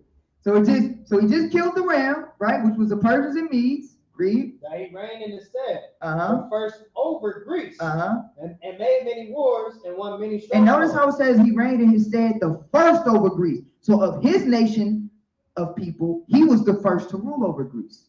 So letting you know, the Greeks were not always white people. All right, read. And made many wars and won many strongholds. Mm-hmm. And slew the kings of the earth. Mm-hmm. And went through to the hands of the earth. Mm-hmm. And took spoils of many nations. Read verse 6. Verse 6. So we know he died. That's that horn was broken into 4, right? Notice how it says the horn was broken into how many? 4. What is that called? A what? Tetrarchy. Okay. 4 kingdoms. 4 kingdoms. All right. A tetrarchy. All right. 4 kingdoms in one. They all work together. Okay. Read. Verse 6. Wherefore he called his servants, such as were honorable and have been brought up with him from his youth, Mm-hmm. and parted his kingdom among them while he was yet alive. Mm-hmm. So Alexander reigned 12 years and then died. Okay, so he died. So that horn was broken, like we read in Daniel 8, right? Okay, and it was broken into 4. Read. And his servants bear rule, every one in his place. And we should know the names of those guys now, right? Okay, Con, read. And after his death, they all put crowns upon themselves, so that their sons after them many years. And evils were multiplied on the earth. That's why I say this is evil. These evil nations. Every one of these nations was evil. Especially when you're getting into the Greeks and the Romans. Evil. Right? Read. And there came out of them a wicked root. Now, there came out of them a wicked root. Who was that little horn that came out of didn't we just read that in Daniel 8? That little horn that came out of the 4? Antiochus. Let's keep reading. And there came out of them a wicked root. Antiochus, surname Epiphanes. What does Epiphanes mean? God manifest. He was so blasphemed, he called himself God manifest. He said, I'm God. That's how wicked Antiochus was. Let's see what he did. Read. Son of Antiochus, the king, who had been in hostage at Rome. Mm-hmm. And he reigned in the 137th year of the kingdom of the Greeks. Mm-hmm. In those days went there out of Israel wicked men. So remember what it said. It said that this little horn went east, went north, went west, and then he set his eyes to the what? To the pleasant land. So where Antiochus about to go? He's like, ooh, I'm about to go over there now. Read. Who persuaded many, saying, let us go and make a covenant with the heathen. And notice how Daniel chapter 8 says, because of our iniquities, this happened to us. See that? Now watch what he says, read. With the heathen that are round about us. Uh-huh. For since we departed from them, we have had much sorrow. See, we always want to go to the heathen. Let's see what happened, read. So this device pleased them well. Mm-hmm. Then certain of the people were so for herein that they went to the king, who gave them license to do after the ordinances of the heathen. Mm-hmm. Whereupon they built a place of exercise at Jerusalem, according to the customs of the heathen, and made themselves uncircumcised, and forsook the holy covenant, and joined themselves to the heathen, and were sold to do mischief. Now when the kingdom was established before Antiochus, he thought to reign over Egypt, that he might have the dominion of 2 realms. Right, so he's trying to take over everything. Remember what it says? It says he went to every direction, conquering. And then he said, I'm going to go to the pleasant land. So that's what he did, read. Wherefore he entered into Egypt with a great multitude, with chariots, and elephants, and horsemen, and a great navy, and made war against Ptolemy, king of Egypt. But Ptolemy was afraid of him and fled. So let's go from there. So y'all see that? Is that clear?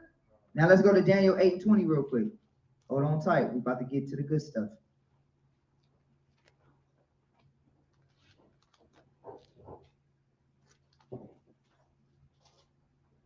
Daniel 8 and read verse 20.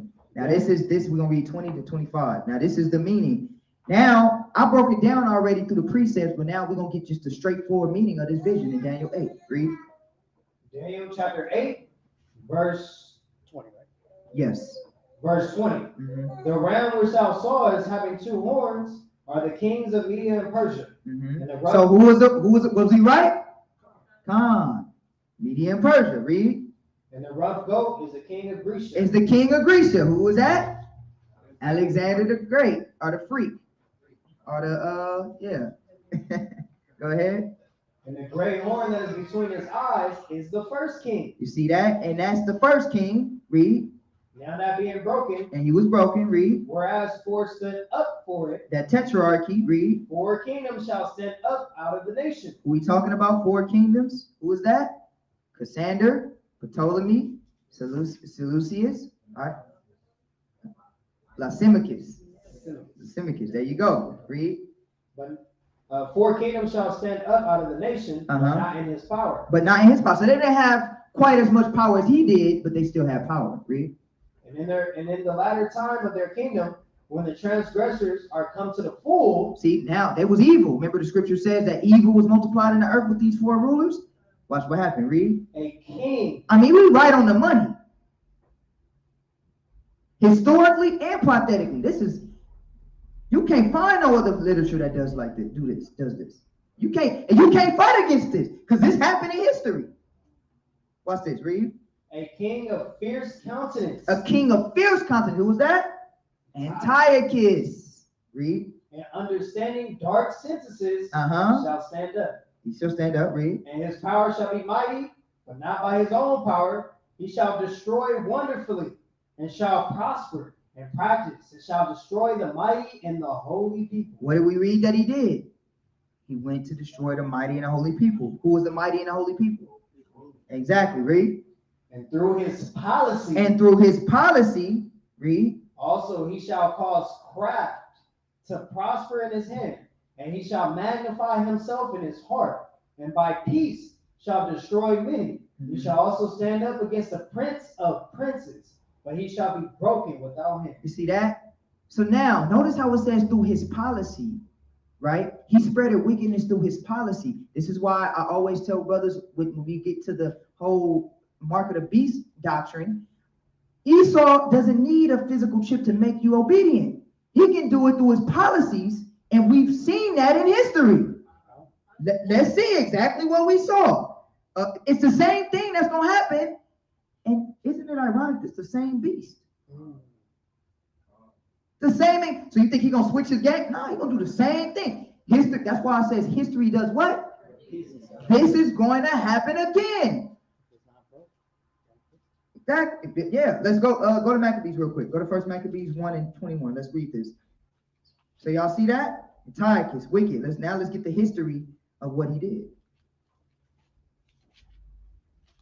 First Maccabees chapter 1, verse 21. Uh-huh. And he entered proudly into the sanctuary. Didn't we say he did that? Enter proudly into the sanctuary, read. And took away the golden altar. Uh-huh. And the candlestick of light. Uh-huh. Didn't we read that the oblations and all of that would be taken down? That's what he did. Read. And all the vessels thereof. Mm-hmm. And the table of the showbread. Uh-huh. And the pouring vessels. And the bowls. And the censers of gold. And the bowl. And the crowns. And the golden ornaments that were before the temple. All which he pulled off. Mm-hmm. He took also the silver and the gold. And the precious vessels. Also he took the hidden treasures which he found. And when he had taken all away, he went into his own land, having made a great massacre, and spoken very proudly. Therefore, there was a great mourning in Israel, in every place where they were. So the princes and elders mourned. The virgins and young men were made feeble, and the beauty of woman was changed. Everybody was going through destruction. He killed them, took them out, took them down. Right? Just like we read in the prophecy, read. Every bridegroom took up lamentation. And she that sat in the marriage chamber was in heaviness. The land also was moved for the inhabitants thereof, and all the house of Jacob was covered with confusion. And after 2 years fully expired, the king sent his chief collector of tribute unto the cities of Judah, who came into Jerusalem with a great multitude, and spake peaceable words unto them. But all was deceit. For when they had given him credits, he fell suddenly upon a city, and smote it very sore, and destroyed much people. See that? He went in with peaceable words. And he destroyed. That's what our enemies always do to us. Forgive us. We're sorry for slavery. Look, you can vote now. Look what you can do now. We're going to be happy with you. Meanwhile, they spreading all type of... I think we worse. Mentally, we worse than when we was in slavery. We think we homosexual now. Everybody effeminate. Everybody effeminate. Every black male in the entertainment business, we were talking about that, right, Michael? Is effeminate. We're talking about how they demasculated the NBA players. Remember Allen Iverson? He was dressing like dressing like a man. Had the hats on, fitted. And then, like my brother brought out, and he brought it to my attention. Notice how after Allen Iverson, now it's a thing to where they show all the NBA players walking with their fashion. With man purses and all of that flooding. You 7 foot flooding jeans. Looking real stupid. Type up Westbrook. Fashion. And notice what they wearing stuff we don't even wear. They wearing stuff from other nations that telling them. That's how you know it's a plot. Put this on. Put this on. Put this little neck scarf with holes in it showing your nipples. Yeah. Yes. And then guess what your kids do? I want to be like him. And you wonder why gay is you're not born gay. It's a condition. They conditioning your kids. They want your kids to look at they want it. It's cool for Megan Thee Stallion to kiss Nicki Minaj. That's cool. And you let your kids watch that on BET. It's cool for them to dance on each other. Y'all feeling the other word, the X-rated word, on each other on live TV, woman and woman. Lil Nas X kissing another man and doing that's cool. And you let your kid, and you know what we do? We still watch who still watch the BET Awards? Nobody better raise their hand. Nothing but, if you can watch the BET Awards and not get mad, I got a question if you care for your people. Because I watched that and get sick. It's the same thing they did during the time of the Greeks. Watch, I'm going to show you. Read. What's verse 31. And when he had taken the spoils of the city, he set it on fire and pulled down the houses and walls thereof on every side. But the woman, read verse 34. Verse 34. And they put therein a sinful nation, wicked men, and fortified themselves therein. They stored it also with armor and victuals. And when they had gathered together the spoils of Jerusalem, they laid them up there. And so they became a sore snare. For it was a place to lie in wait against the sanctuary, and an evil adversary to Israel. Thus they shed innocent blood on every side of the sanctuary and defiled it, insomuch that the inhabitants of Jerusalem fled because of them. Whereupon the city was made an habitation of strangers, and became strange to those. Ain't that the same thing that's going on today? Who's the habitation of Israel right now? strangers. They doing the same thing. They got us out of there. They put strangers there, and they fortified it with the military. It's the same thing we reading. History repeats itself. We're going through. You want to talk about politics? I can tell you. Well, why is there so much war going on with them over there? Start right here. I'll tell you why it's going on. Because Israel can't get it together. Everybody want Israel. We want Crips and Bloods. Everybody want Israel. We want gang. We want a job. I just need a job. Meanwhile, they got Israel. It's the same thing that was happening right now, happening now. If that happened back then, watch this, read. It was made a habitation of strangers. Became strange to those that were born in her. And her own children left her. Her sanctuary was laid waste like a wilderness. Her feasts were turned into mourning, her Sabbaths into reproach, her honor into contempt.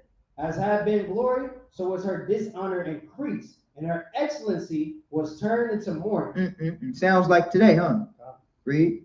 Moreover, King Antiochus wrote to his whole kingdom. Now remember what it said in Daniel chapter 9? It said, with his what? With his policies, he shall think to do evil.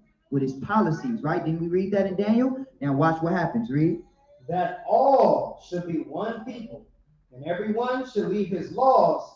So all the heathen agreed according to the commandment of the king. All shall be one people, and all shall leave their laws. This is going to happen again. Yeah, it's a politically correct term. Let me see what that word is. I'm gonna show you who they're gonna use to do it. They're gonna use the good old papacy to do it. It's a term called what's that term? Hold on one second. Let me see if I can get that term. Ecumenism. Ever heard of that term? Ecumenism. That's all religions in one. All right, that's all religions in one. And look this up. It's a fact. Right now, you got your hand up, huh? Okay, hold on. I'm giving the mic. You got the mic? So and right now, if you research that word and what's going on, the Catholic Church is leading the charge to bring every religion together. It's happening. That's why we talk about a chip. They about to do a policy. We about to have policies in place now. To where have you not noticed they already doing it? Christianity now accepts homosexuality. It's happening before your eyes and you don't even know because you're so blinded with TV and Nicki Minaj and I gotta go to work and I gotta go pay for my bills. You don't even know before your very eyes they're about to get rid of all morality and religion, and it's about to be one religion, meaning you can serve every religion, whatever God you serve, we're all going to come to consensus, and whatever God you serve, we all bring it together. And every form of sexuality, we bring it together. And it's going to be, that's where this cancel culture is coming through. Oh, it's happening before y'all eyes. Go ahead, I'm gonna back up here. This is article I downloaded. Hold it down. Okay. Move your hand hold it like this. Like you see my hand? Hold it like this. Like this? Yeah. Like this. You know what? Come get this mic. I don't know why it's tripping. Yo. Oh yeah, come closer. Walk closer. Yeah. All right, go do it again. Okay, here, just take this mic. Say what you got to say on this mic. Go ahead, Yeah, turn that off. All right, go ahead, I got an article that Bizarre Catholic now. It says One World Religion Headquarters set to open next year. It's set to open in 2021. The headquarters will be called Abrahamic Family House, being built in the island of Middle Eastern Abu Dhabi. Headquarters being done, it's going to be done with Pope Francis and Muslim leaders after they both signed a global peace covenant called the Document of Human for World Peace. So it's already been done. Yes, it's already happening, and no, it's in the works. And notice what's happening. They're about to make a one religion. We're about to go into a cashless society. That's going to happen to where it's no more money. It's not going to be any more money. look, you do what we say do, that's it. We're going to give you, why y'all think they keep giving all these stimulus? All they got to do is monopoly money. This money don't even exist no more. It's not even real anymore. That's why the whole conspiracy with cryptocurrency, it's a lot going on. Y'all got to look at this. What they're going to be able to do is they're going to say they're trying to eliminate the middle class. Right now, in the next 10 to 7 years, there might not be a middle class. How much is minimum wage? 15? Ain't they about to raise it up? Look, minimum wage is $15. If minimum wage continues to grow and they don't have, I forgot the politically correct term, but it's like if minimum wage go up, then not inflation, no. It's basically when minimum wage go up, they're supposed to increase the money of the middle class too. So if minimum wage go up, the money of the middle class is supposed to increase too. But they stopped doing that. I forgot the politically correct term for it. But basically, if the middle class money cost of living, yeah, I think it's the cost of living, yeah. Cost of living is supposed to go up, yeah. So I think so. I can't remember the term, but the cost of living is dealing with like when they raise minimum wage, everything else goes up with it. Gas, food, the cost of living goes up. But it's a term where the middle class, because you guys know that without a middle class, there is no society. Y'all know that, right? Without the middle class is what circulates the dollars. So what they're doing is they're trying to get rid of a middle class. They're raising the minimum wage of the lower class as well as the cost of living. So when the lower class money catches the middle class money, there's no more middle class. That means there's only the powerful people that have all the money and the poor. So there's only rich and there's only poor. So now what they'll be able to do is they'll be able to say, look, we'll type in your account. Hypothetically, this is what they'll be able to do because they do it now. We'll type in your account how much money you get and you live off for a month. Yeah. And if you be bad, we won't type no money in your account. They do that already. That's what the term called freezing your account. They can do that right now. That's why the banks, they already doing that. How much you have $2,000 in the bank? You really don't have $2,000 in the bank because they using your money. They're borrowing your money. They're using your money. You got $2,000. I'm gonna you invest in my bank. Okay, cool. I'll take his money, and now I can use his money over here. Oh, and now he want to get $2,000 out the account. I'll take his money, put $2,000 in his. That's what they're doing. That's why they put a limit on your account. You try to withdraw. Exactly, and that's why the banks, when too many people at one time try to withdraw money, what does that cause? A crash. The banks can't do it. They already setting this up. So they want to get rid of the middle class. They're going to have one religion and it's happening with all wickedness attached to it. You got to accept all sinful sexual immorality. And then with the stimulus we seeing, they'll just go ahead and put in your account what they want you to have as far as money.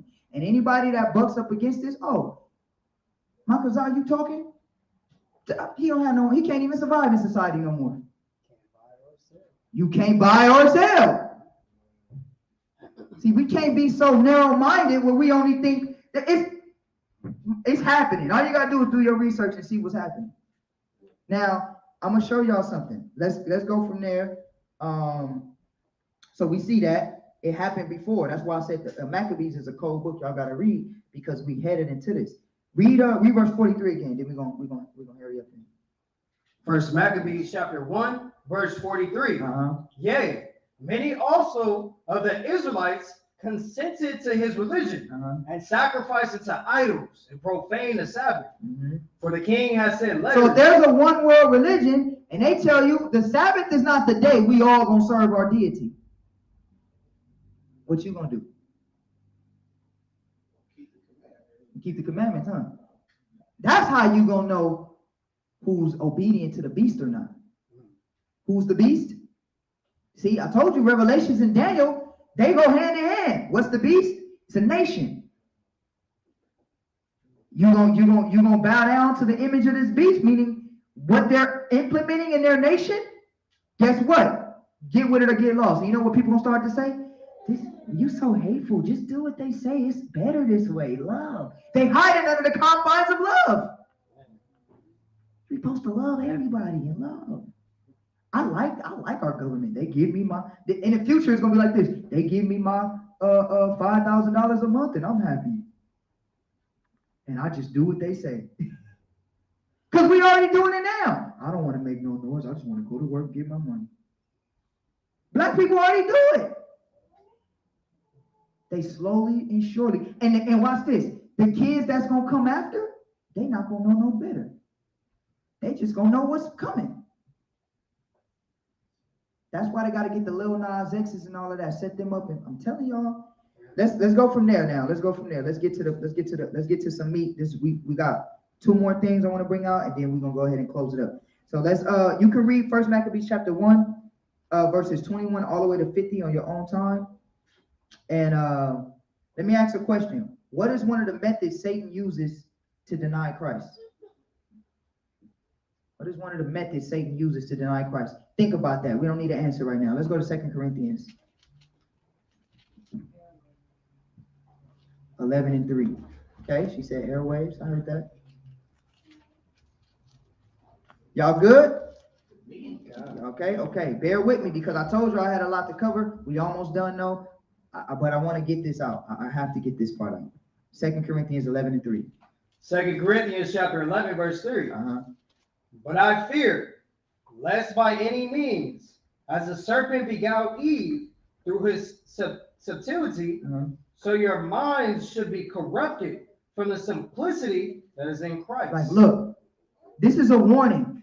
I'm gonna tell y'all something. We read the Gospels to understand Jesus Christ. We do, or Yahweh Shai, right? But the Gospels are also a warning. It's certain verses in like the Gospel, and not only the Gospel, but the New Testament. They're giving you a warning, but you gotta piece it together like a puzzle piece. You can't just like it might be separate warnings in different books, but they all fit together. It's like a cryptic code. That's how the Bible's written, like a cryptic code. You might, I read the book of Corinthians, but really there's an underlining message to the book of Corinthians. There's an underlining message to the book of Romans. So watch what he says. Hold on one second. Read that. I got you. Read that. Verse 4. But if he that cometh proceedeth another Yahweh Shai. Now, notice how, remember that question. I said, what is one of the methods Satan uses to deny Christ? He's given a warning. He says, look, but I fear lest by any means as the serpent beguiled Eve through his subtlety. What is subtlety? Trickery. He's giving you a warning. He said, look, so your minds should be corrupted from the simplicity that is in Christ, meaning what Christ taught, the simplicity of what he's taught. I'm going to show you how your minds can get corrupted by that, right? Read 4. Verse 4. But if he that cometh preacheth another Yahweh Shai. Another Yahweh Shai. What does it mean if one come preaching another Yahweh Shai? Okay, Caesar, that's one. They're going to come in the name of Christ. But they're going to preach a different Yahweh Shai. They're going to say Yahweh Shai wouldn't have did that to the homosexuals. They already said it. Jesus says love. Y'all preaching hate. Your mind is going to be corrupted, and they're going to use Yahweh Shai to do it. His name, at least, hide behind his name. But that's why the warning is, don't let your minds get corrupted from the simplicity of Christ. Meaning what we read about him in here. Don't let nobody tell you about Jesus unless you read it for yourself. That's the scary part of the world we're getting into now. Watch this, read. Whom we have not preached, or if ye receive another spirit, which ye have whom we have not preached. That's why it says, look, be careful not to take that Jesus that we ain't preached. Read. Watch this. Or if ye receive another spirit, which ye have not received, or another gospel, which ye have not accepted, ye might well bear with him. For I suppose I was not a whit behind the very chiefest. All right, so that's all I want. So y'all got that? Let's go to 13 and 15. Go to verse 13 and 15, same chapter. What's this? Verse 13. For such are false apostles, deceitful workers, transforming themselves into the apostles of Christ. You see that? This is a warning. This is a warning. It says it's going to be people transforming themselves into the apostles of Christ. This is important. This goes with the lesson. I'm going to show y'all why. Let's go from there. Go to 1 John 2 and 18. 1 John chapter 2, verse 18.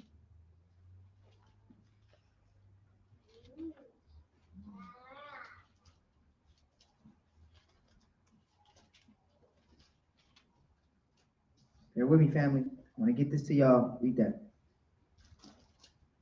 Was it in 1 John? 1 John chapter 2, verse 18. Little children, it is the last time. Here's another warning from John. It says, little children, it is the last time. Watch this. Whoever have ears, let them hear. Read. It is the last time. As ye have heard that Antichrist shall come. The Antichrist shall come. As you have heard. Now watch this. I'm going to show y'all something. Read. Shall come. Even now are there many antichrists. And there's many antichrists. Many, because the antichrist is a spiritual thing. When your friend tell you Jesus loves homosexual, that's an antichrist. The spirit of the antichrist lives in everybody wicked. Because have you ever noticed it's not enough for people to just write the Bible off as just a crazy book? Why is it that people get so mad when you condemn them with the Bible? And why is it that people have to make the Bible accept them? Y'all ever notice that? Homosexuals have to make the Bible accept them. People that's doing wrong, you can't judge me. Even people that don't believe the Bible. Didn't the Bible say you can't judge? They should just write it off as a crazy book, but it's behind this. This is still important to them. That lets you know that this is still important to them. So they have to use this and to make it evil, right? Watch this, read. Verse 19. They went out from us, but they were not of us. They went out from us, but they were not of us. Read. For if they had been of us, they would no doubt have continued with us. But they went out, that they might be made manifest that they were not all of us. Read. But ye, having an unction from the Holy One, and ye know all things. But you know, unction from the Holy One, meaning that your spirit was able to decipher Christianity not right, Catholicism not right, these religions is not right, this is not right. Now he's going to give you a hint of how you can stay safe in this time without getting confused. Why do you think Christianity is the biggest religion on the face of the planet? That's done purposely. We all in here was Christians. You don't understand? We was deceived. That's why he says, little children, notice is the last time, meaning Antichrist will come. Watch this, read. I have not written unto you because you know not the truth, but because ye know it. We know the truth in here. Watch this, read. That no lie is of the truth. Read. Who is a liar but ye that denieth that Yahushua is the Christ? Now, you can deny Yahushua is the Christ by just denying what he taught. That's what people are doing. Watch this, read. He is Antichrist that denieth the Father and the Son. Read. Whosoever denieth the Son, the same have not the Father. Now, pay attention to this. Whoever denies the Son, the same is not had the Father. Hold on 1 second. Go ahead real quick. That's offense to those brothers that always claim that they don't believe in Christ. They only believe in the Most High. Yeah, I mean, they Antichrist by default. It says the Father and Yahushua. Khan, absolutely. Now watch this. Absolutely. Now read it. Read. Watch this. Verse 23. Whosoever denieth the Son, the same have not the Father. Right, but remember, this is subtlety. My brother was right, but this is a spirit that's going to deceive you. Meaning they're not going to tell you upright they don't like Christ. That's what I'm trying to tell y'all. They're not going to tell you that's easy. I don't like Jesus. That's easy. This is going to whoever this is or this spirit is going to try to deceive you. Read. What's this? But he that acknowledgeth the Son hath the Father also. Let that therefore abide in you, which ye have heard from the beginning. If that which ye have heard from the beginning shall remain in you, ye also shall continue in the Son and in the Father. He says, look, what you have heard from the beginning. What have we heard from the beginning? The law, statutes, and commandments of the Most High. What did Yahweh teach? We have to come back to the law, statutes, and commandments of the Most High. Matthew 5 and 15, right? Also understanding that the Father and there's one Son that the Father has chosen. Keep that in mind. Let's go from there. We almost out of here. Let's get 1 John 4 and 1. Watch this. All right, here's another warning. Read. 1 John chapter 4, verse 1. Beloved, believe not every spirit, but try the spirits, whether they are of God, because many false prophets are gone out into the world. How do we try the spirit? What is spirit and truth? Word. The law. Yes. The word is spirit and truth. So what's going to protect us in these last days from being deceived? The laws. Yes. The word. The words of Yahweh Shai accompanied with the law. Understand? So basically what he's saying is you won't have to keep your head in this to protect you. Oh, hold on. That don't sound right. Let me make sure. This is your weapon right here. This is your spiritual weapon. Go ahead. Isaiah, I believe Isaiah 33 and 6. Mhm. For wisdom and knowledge shall be the Stability of thy times. Right. That's a warning. The Bible's warning you. It's a warning. It's telling you what's about to happen. Read. What's this? Absolutely. Read. Verse 2. Hereby know ye the Spirit of God. Every spirit that confesses that Yahweh Shai has come out in the flesh is of God. Mm-hmm. And every spirit that confesseth not that Yahweh Shai has come in the flesh is not of God. Mm-hmm. And this is the spirit of Antichrist, Mm-hmm. whereof ye have heard that it should come, and even now already is it in the world. Now, this is not. Now, we already know we talking about non-Masonics and all that, but it's more than one way to deny Yahweh Shai. And remember, this says that it's going to come in, when we read in Corinthians, this is going to be a subtle way. And it's going to deceive many. Now, I'm going to show y'all something. Let's go back to Daniel 7 and 7. Now, watch this. Now, we're going to get to the meat of it, and then got a couple more precepts. Watch this. Daniel 7 and 7. Hold on to your seats with this one, family. I'm telling you. Daniel 7 and 7. Daniel chapter 7, verse 7. After this, I saw the night visions, and behold, a fourth beast, dreadful and terrible, and strong exceedingly, and it had great iron teeth. Mm-hmm. Who was this beast? Rome. Okay, now we back with it. We back to Rome, right? Watch this. Read. It devoured and brake in pieces, and stamped the residue with the feet of it, and it was diverse from all the beasts that were before it. Now, why was this beast diverse from all beasts that was before it? Because this was the first time you ever seen a religious reference to one of these kingdoms. The Holy Roman Empire. Okay, remember I told y'all that there was many different empires? Remember I told you guys that? All right, now watch this. Read.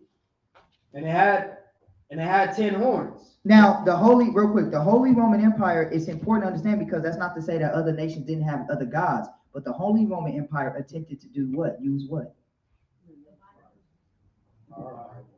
What did we just read in the New Testament? The warning.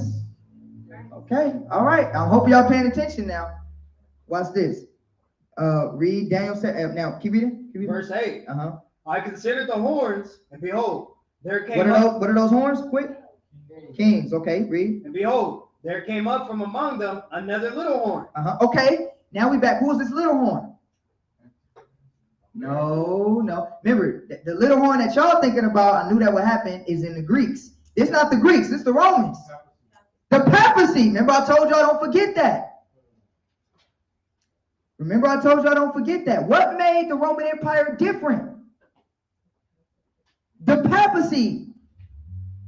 I'm going to show y'all something. This little horn. Watch this. Read. Before whom? So this little horn will come at the fourth beast. This particular little horn. It will come out the fourth beast, right? And then what would it do? Before whom there were 3 of the first horns plucked up by the roots. 3 of the first horns were plucked up by the roots. What horns? What are these 10 horns? What did we say? The subdivisions of who? The EEC. This is a fact. Let me read this for y'all. This is a fact. Let me read this to y'all. Hold on one second. Let me get this for y'all.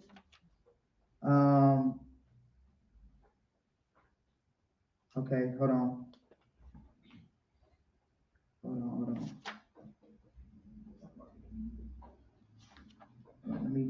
on one second. I got to get this historical fact for y'all real quick. Bear with me. Okay, hold on. Okay, here it is right here. All right, read verse 8 again. I got it. Yeah, I'm gonna get this for y'all. This historical fact. Read it again. Verse 8. Uh-huh. I considered the horns, and behold, there came up from among them another little horn. Okay, so now, at the same time these 10 horns came up, the papacy came up shortly after that among these 10 horns. This is historical fact. Now read, watch this. Before whom there were... And this happened. Let me read this real quick. Let me not jump the gun. Let me read this historical fact. After the 10, okay. The papacy became a political power by decree of the Roman Emperor Justinian in AD 538, which was after the emergence of the 10 tribal divisions of Rome. So in 538 AD is when the papacy actually was born, out of the 10 tribal divisions of Rome, under Roman Emperor Justinian. Okay, this historical fact. Now, when the papacy arose into power, it said that he did what? Read. Before him, there were 3 of the first horns plucked up by their roots. Now, there were 3 horns plucked up by the roots. All right. Now, the papacy, when it came into prominence, it influenced pagan Roman armies to destroy 3 of the tribes which opposed the Christian doctrine, which were the Vandals, the Ostrogoths, and the Heruli. Okay, Heruli. I don't know how to pronounce that, but that's the European economic communities. 3 of the European economic communities were destroyed under papacy influence when the papacy came into power because they denied the Christian viewpoint. Now, mind you, this is not the Christianity week. Remember that warning I sent you? This is the Christianity after who? That adopted what principles? With Constantine. You understand? These were new Christian ideas. This was the changing of the Sabbath. Do you understand what's going on now? The changing of the Sabbath when they changed it to Sunday. Remember they did that? Okay? If the precepts is telling you what's going on right now. All right? Let's see what happened. So this was the last of these were destroyed in AD 538 when Justinian's decree was put into effect. Right? So now let's keep reading. Watch this. Read. And behold, in this horn were eyes like the eyes of men. It said this horn had eyes like the eyes of men. Why did this horn have eyes like the eyes of men? Because who's the head of the papacy? A man. One singular man. And we're going to talk about that one particular man. Now I want to show y'all something. Watch this. Keep reading. And a mouth speaking great things. And it was a mouth speaking great things. Right? Great things against God. What is one of the names that the papacy goes by? Father, the vicar of Christ. The Pope is called the vicar of Christ. Now, this is all important because the Roman Empire used this to catapult their power. This is why that beast was different than every other beast. Because it used Christian principles. Remember what the New Testament was telling you? It was warning you about what? These spirits that was going to come after. Where did Christianity come out of? Catholicism. Remember said it was many, right? Now, notice what it says. It says, read it one more time. Verse 8. I considered the horns, and behold, there came up among them another little horn, before whom there were 3 of the first horns plucked up by the roots. Behold, in this horn were eyes like the eyes of a man, and a mouth speaking great things. Read. I beheld, till the thrones were cast down, and the ancients of days did sit, whose garment was white as snow. Go back to verse Salakia. Read Daniel 7 and 21. I'm sorry. Read that again one more time. Daniel chapter 7, verse 21. I beheld, and the same horn made war with the saints. Now, what happened during the time when the papacy came into power? Anybody know that history? The holy what? The holy war. It's a holy war. What was going on? It was war going on. Not only that, this war is still happening to this day. But at the time of the Dark Ages, right? This is where it was going into that Revelations with the 1,000-year reign. It's a lot of history we have to group together, but for the sake of time, I don't want to give y'all too much. But just understand this. During the time of the Dark Ages, when the Holy Roman Empire had failed, there was a reemergence. All right? That's where you get the time period of iconoclast. That's where you get the time period of what? The whitewashing of the images. After the Dark Ages, that was the time period where we were able to have some type of ruling, the Jews with the Moors, and freedom from Esau. But who came back into power? The Papacy. Who was the direct enemy of King James? The Roman Catholic Church made war with the saints. What did King James call himself? A defender of the faith. He was a defender of the faith. You have to look up the term Jacobites. That was a term that King James took and was like, called themselves the Jacobites, and they defended the true gospel. That's why it was such a big deal when he translated the King James 1611 Bible. Because at the time, the only people that had Bibles were who? The Catholics, the popes. And they raised war on anybody who tried to translate it. And they killed them and tortured them. There's a it's a book you can get. Let me get this book real quick. I want to get this book. There's a book you can get. Let me get this book real quick. Hold on one second. It's called Estimates of the Number Killed by the Papacy in the Middle Ages and Later. Okay, by David A. Plast. I don't know how to say his name. Plastid. Okay. Estimates of the number killed by the Papacy in the Middle Ages and later. Now, this book goes into how many people were killed by the Papacy. Y'all know how many people was killed? Throughout the years? 50 million people. 50 million people. Read that again in Daniel. Daniel chapter 7, verse 21. I beheld, and the same horn made war with the saints. Made war with the saints. Now, this is what they don't tell you. A lot of these people that they made war with are people that were Christians. This is who the Caesars were fighting against and persecuting them because they did not want to conform to the ways of the Holy Roman Empire. This is why Yahushua said, don't weep for me, weep for your children. It's going to be a lot of bloodshed after me. You understand? Now, read verse 25. Watch this. Verse 25. And he shall speak great wonders against the Most High. And he shall speak great wonders against the Most High. What does the Pope call himself? The Vicar of Christ. Vicar of Christ means Christ in the flesh. Sound familiar, don't it?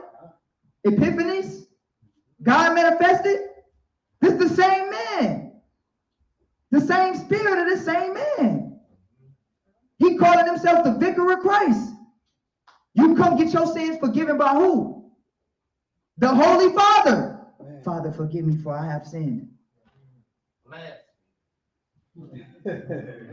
And then they created Christianity and had you fooled, had you thinking Christianity was different when Christianity is the same thing, because Christianity keeps the same thing. The only difference with Christianity is they don't verbally acknowledge the Pope, but all their traditions is the same.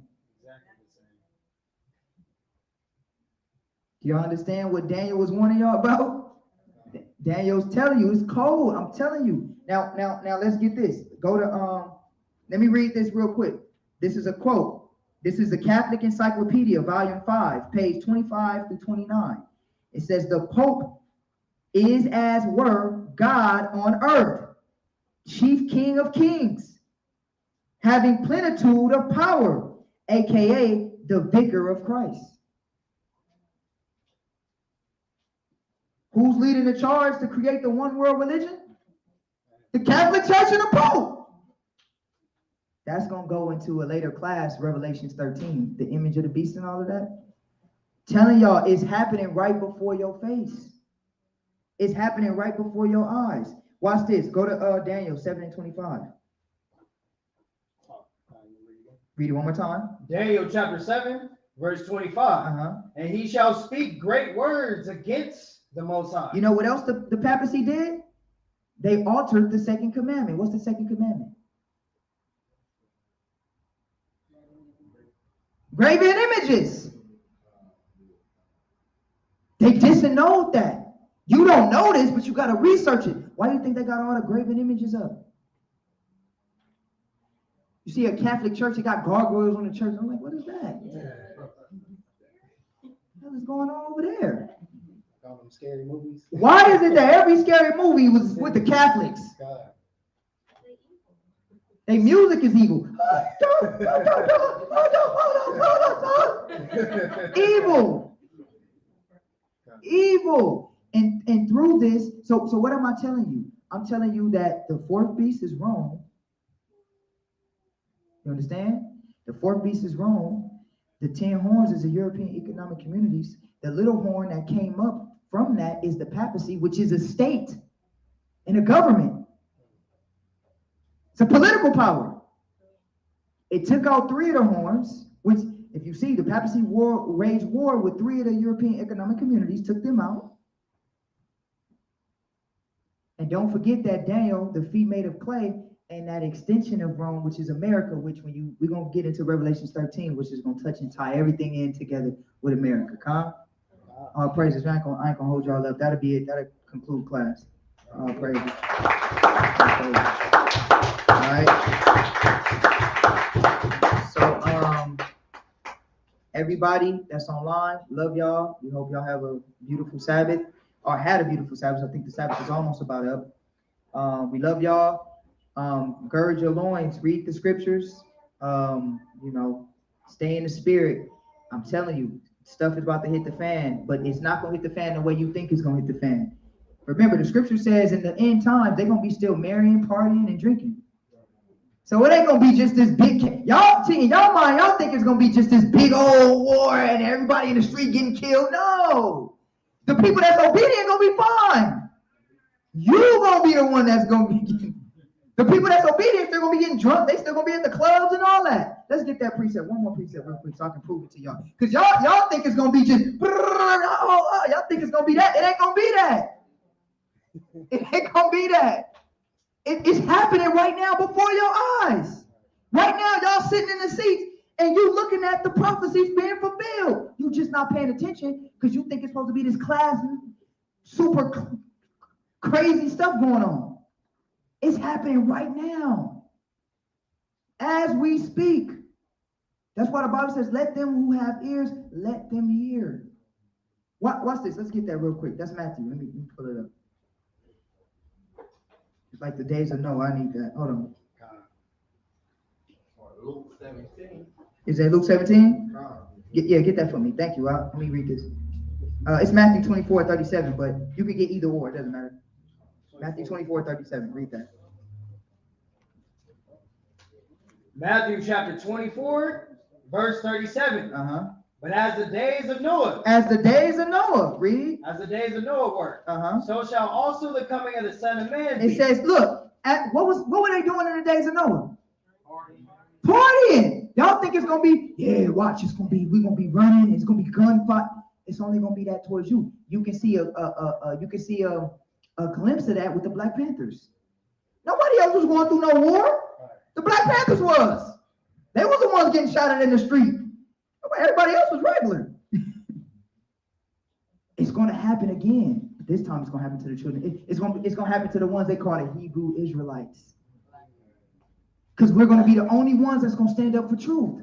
It's already setting up for that stage. Because all the religions is complicit. So who won't stand up? Who's really standing up other than us right now? There you go. You see? It's going to happen naturally. Watch, read. But as the days of Noah were, so shall also the coming of the Son of Man be. For as in the days that were before the flood, they were eating and drinking, marrying and giving in marriage, until the day that Noah entered into the ark, and knew not until the flood came. They're going to be doing this all the way up until Christ comes. They're going to be partying. They're going to be having fun. They're going to be drinking. You're going to be the one that's getting persecuted. See that? It's gearing up for it. So this is why it is important for us to build this school. This is why it's important to build a brotherhood. This is why it's important to not let nobody come in here and break what we're building, because in those times when it get worse, you can see it gets worse and worse. Y'all remember the swine flu? Remember the swine flu? Remember Ebola? Have y'all noticed that it's always a pandemic, but it's getting worse and worse? Remember it was Ebola at first. Remember Ebola? Remember the swine flu? That's why when COVID first came out, I was like, oh, here go another Ebola. But it got worse. They put more laws into effect. They're doing certain things. The vaccine is not the chip. No, that's just something they use in the past decrees to take a little bit more of your freedom from you. That's all they're trying to do. Take a little bit, take an inch from them, take an inch from them, take an inch from them, to where the next thing you do, you can't even speak against gay people no more. The cancel culture. And to the next thing you know, you can't say nothing against their rule. It's happening. Keep your eyes open, Israel. All right? All praises. All right, family. We love y'all. We're going to go ahead and close out. Shalom to everybody that's online. Shalom, baby.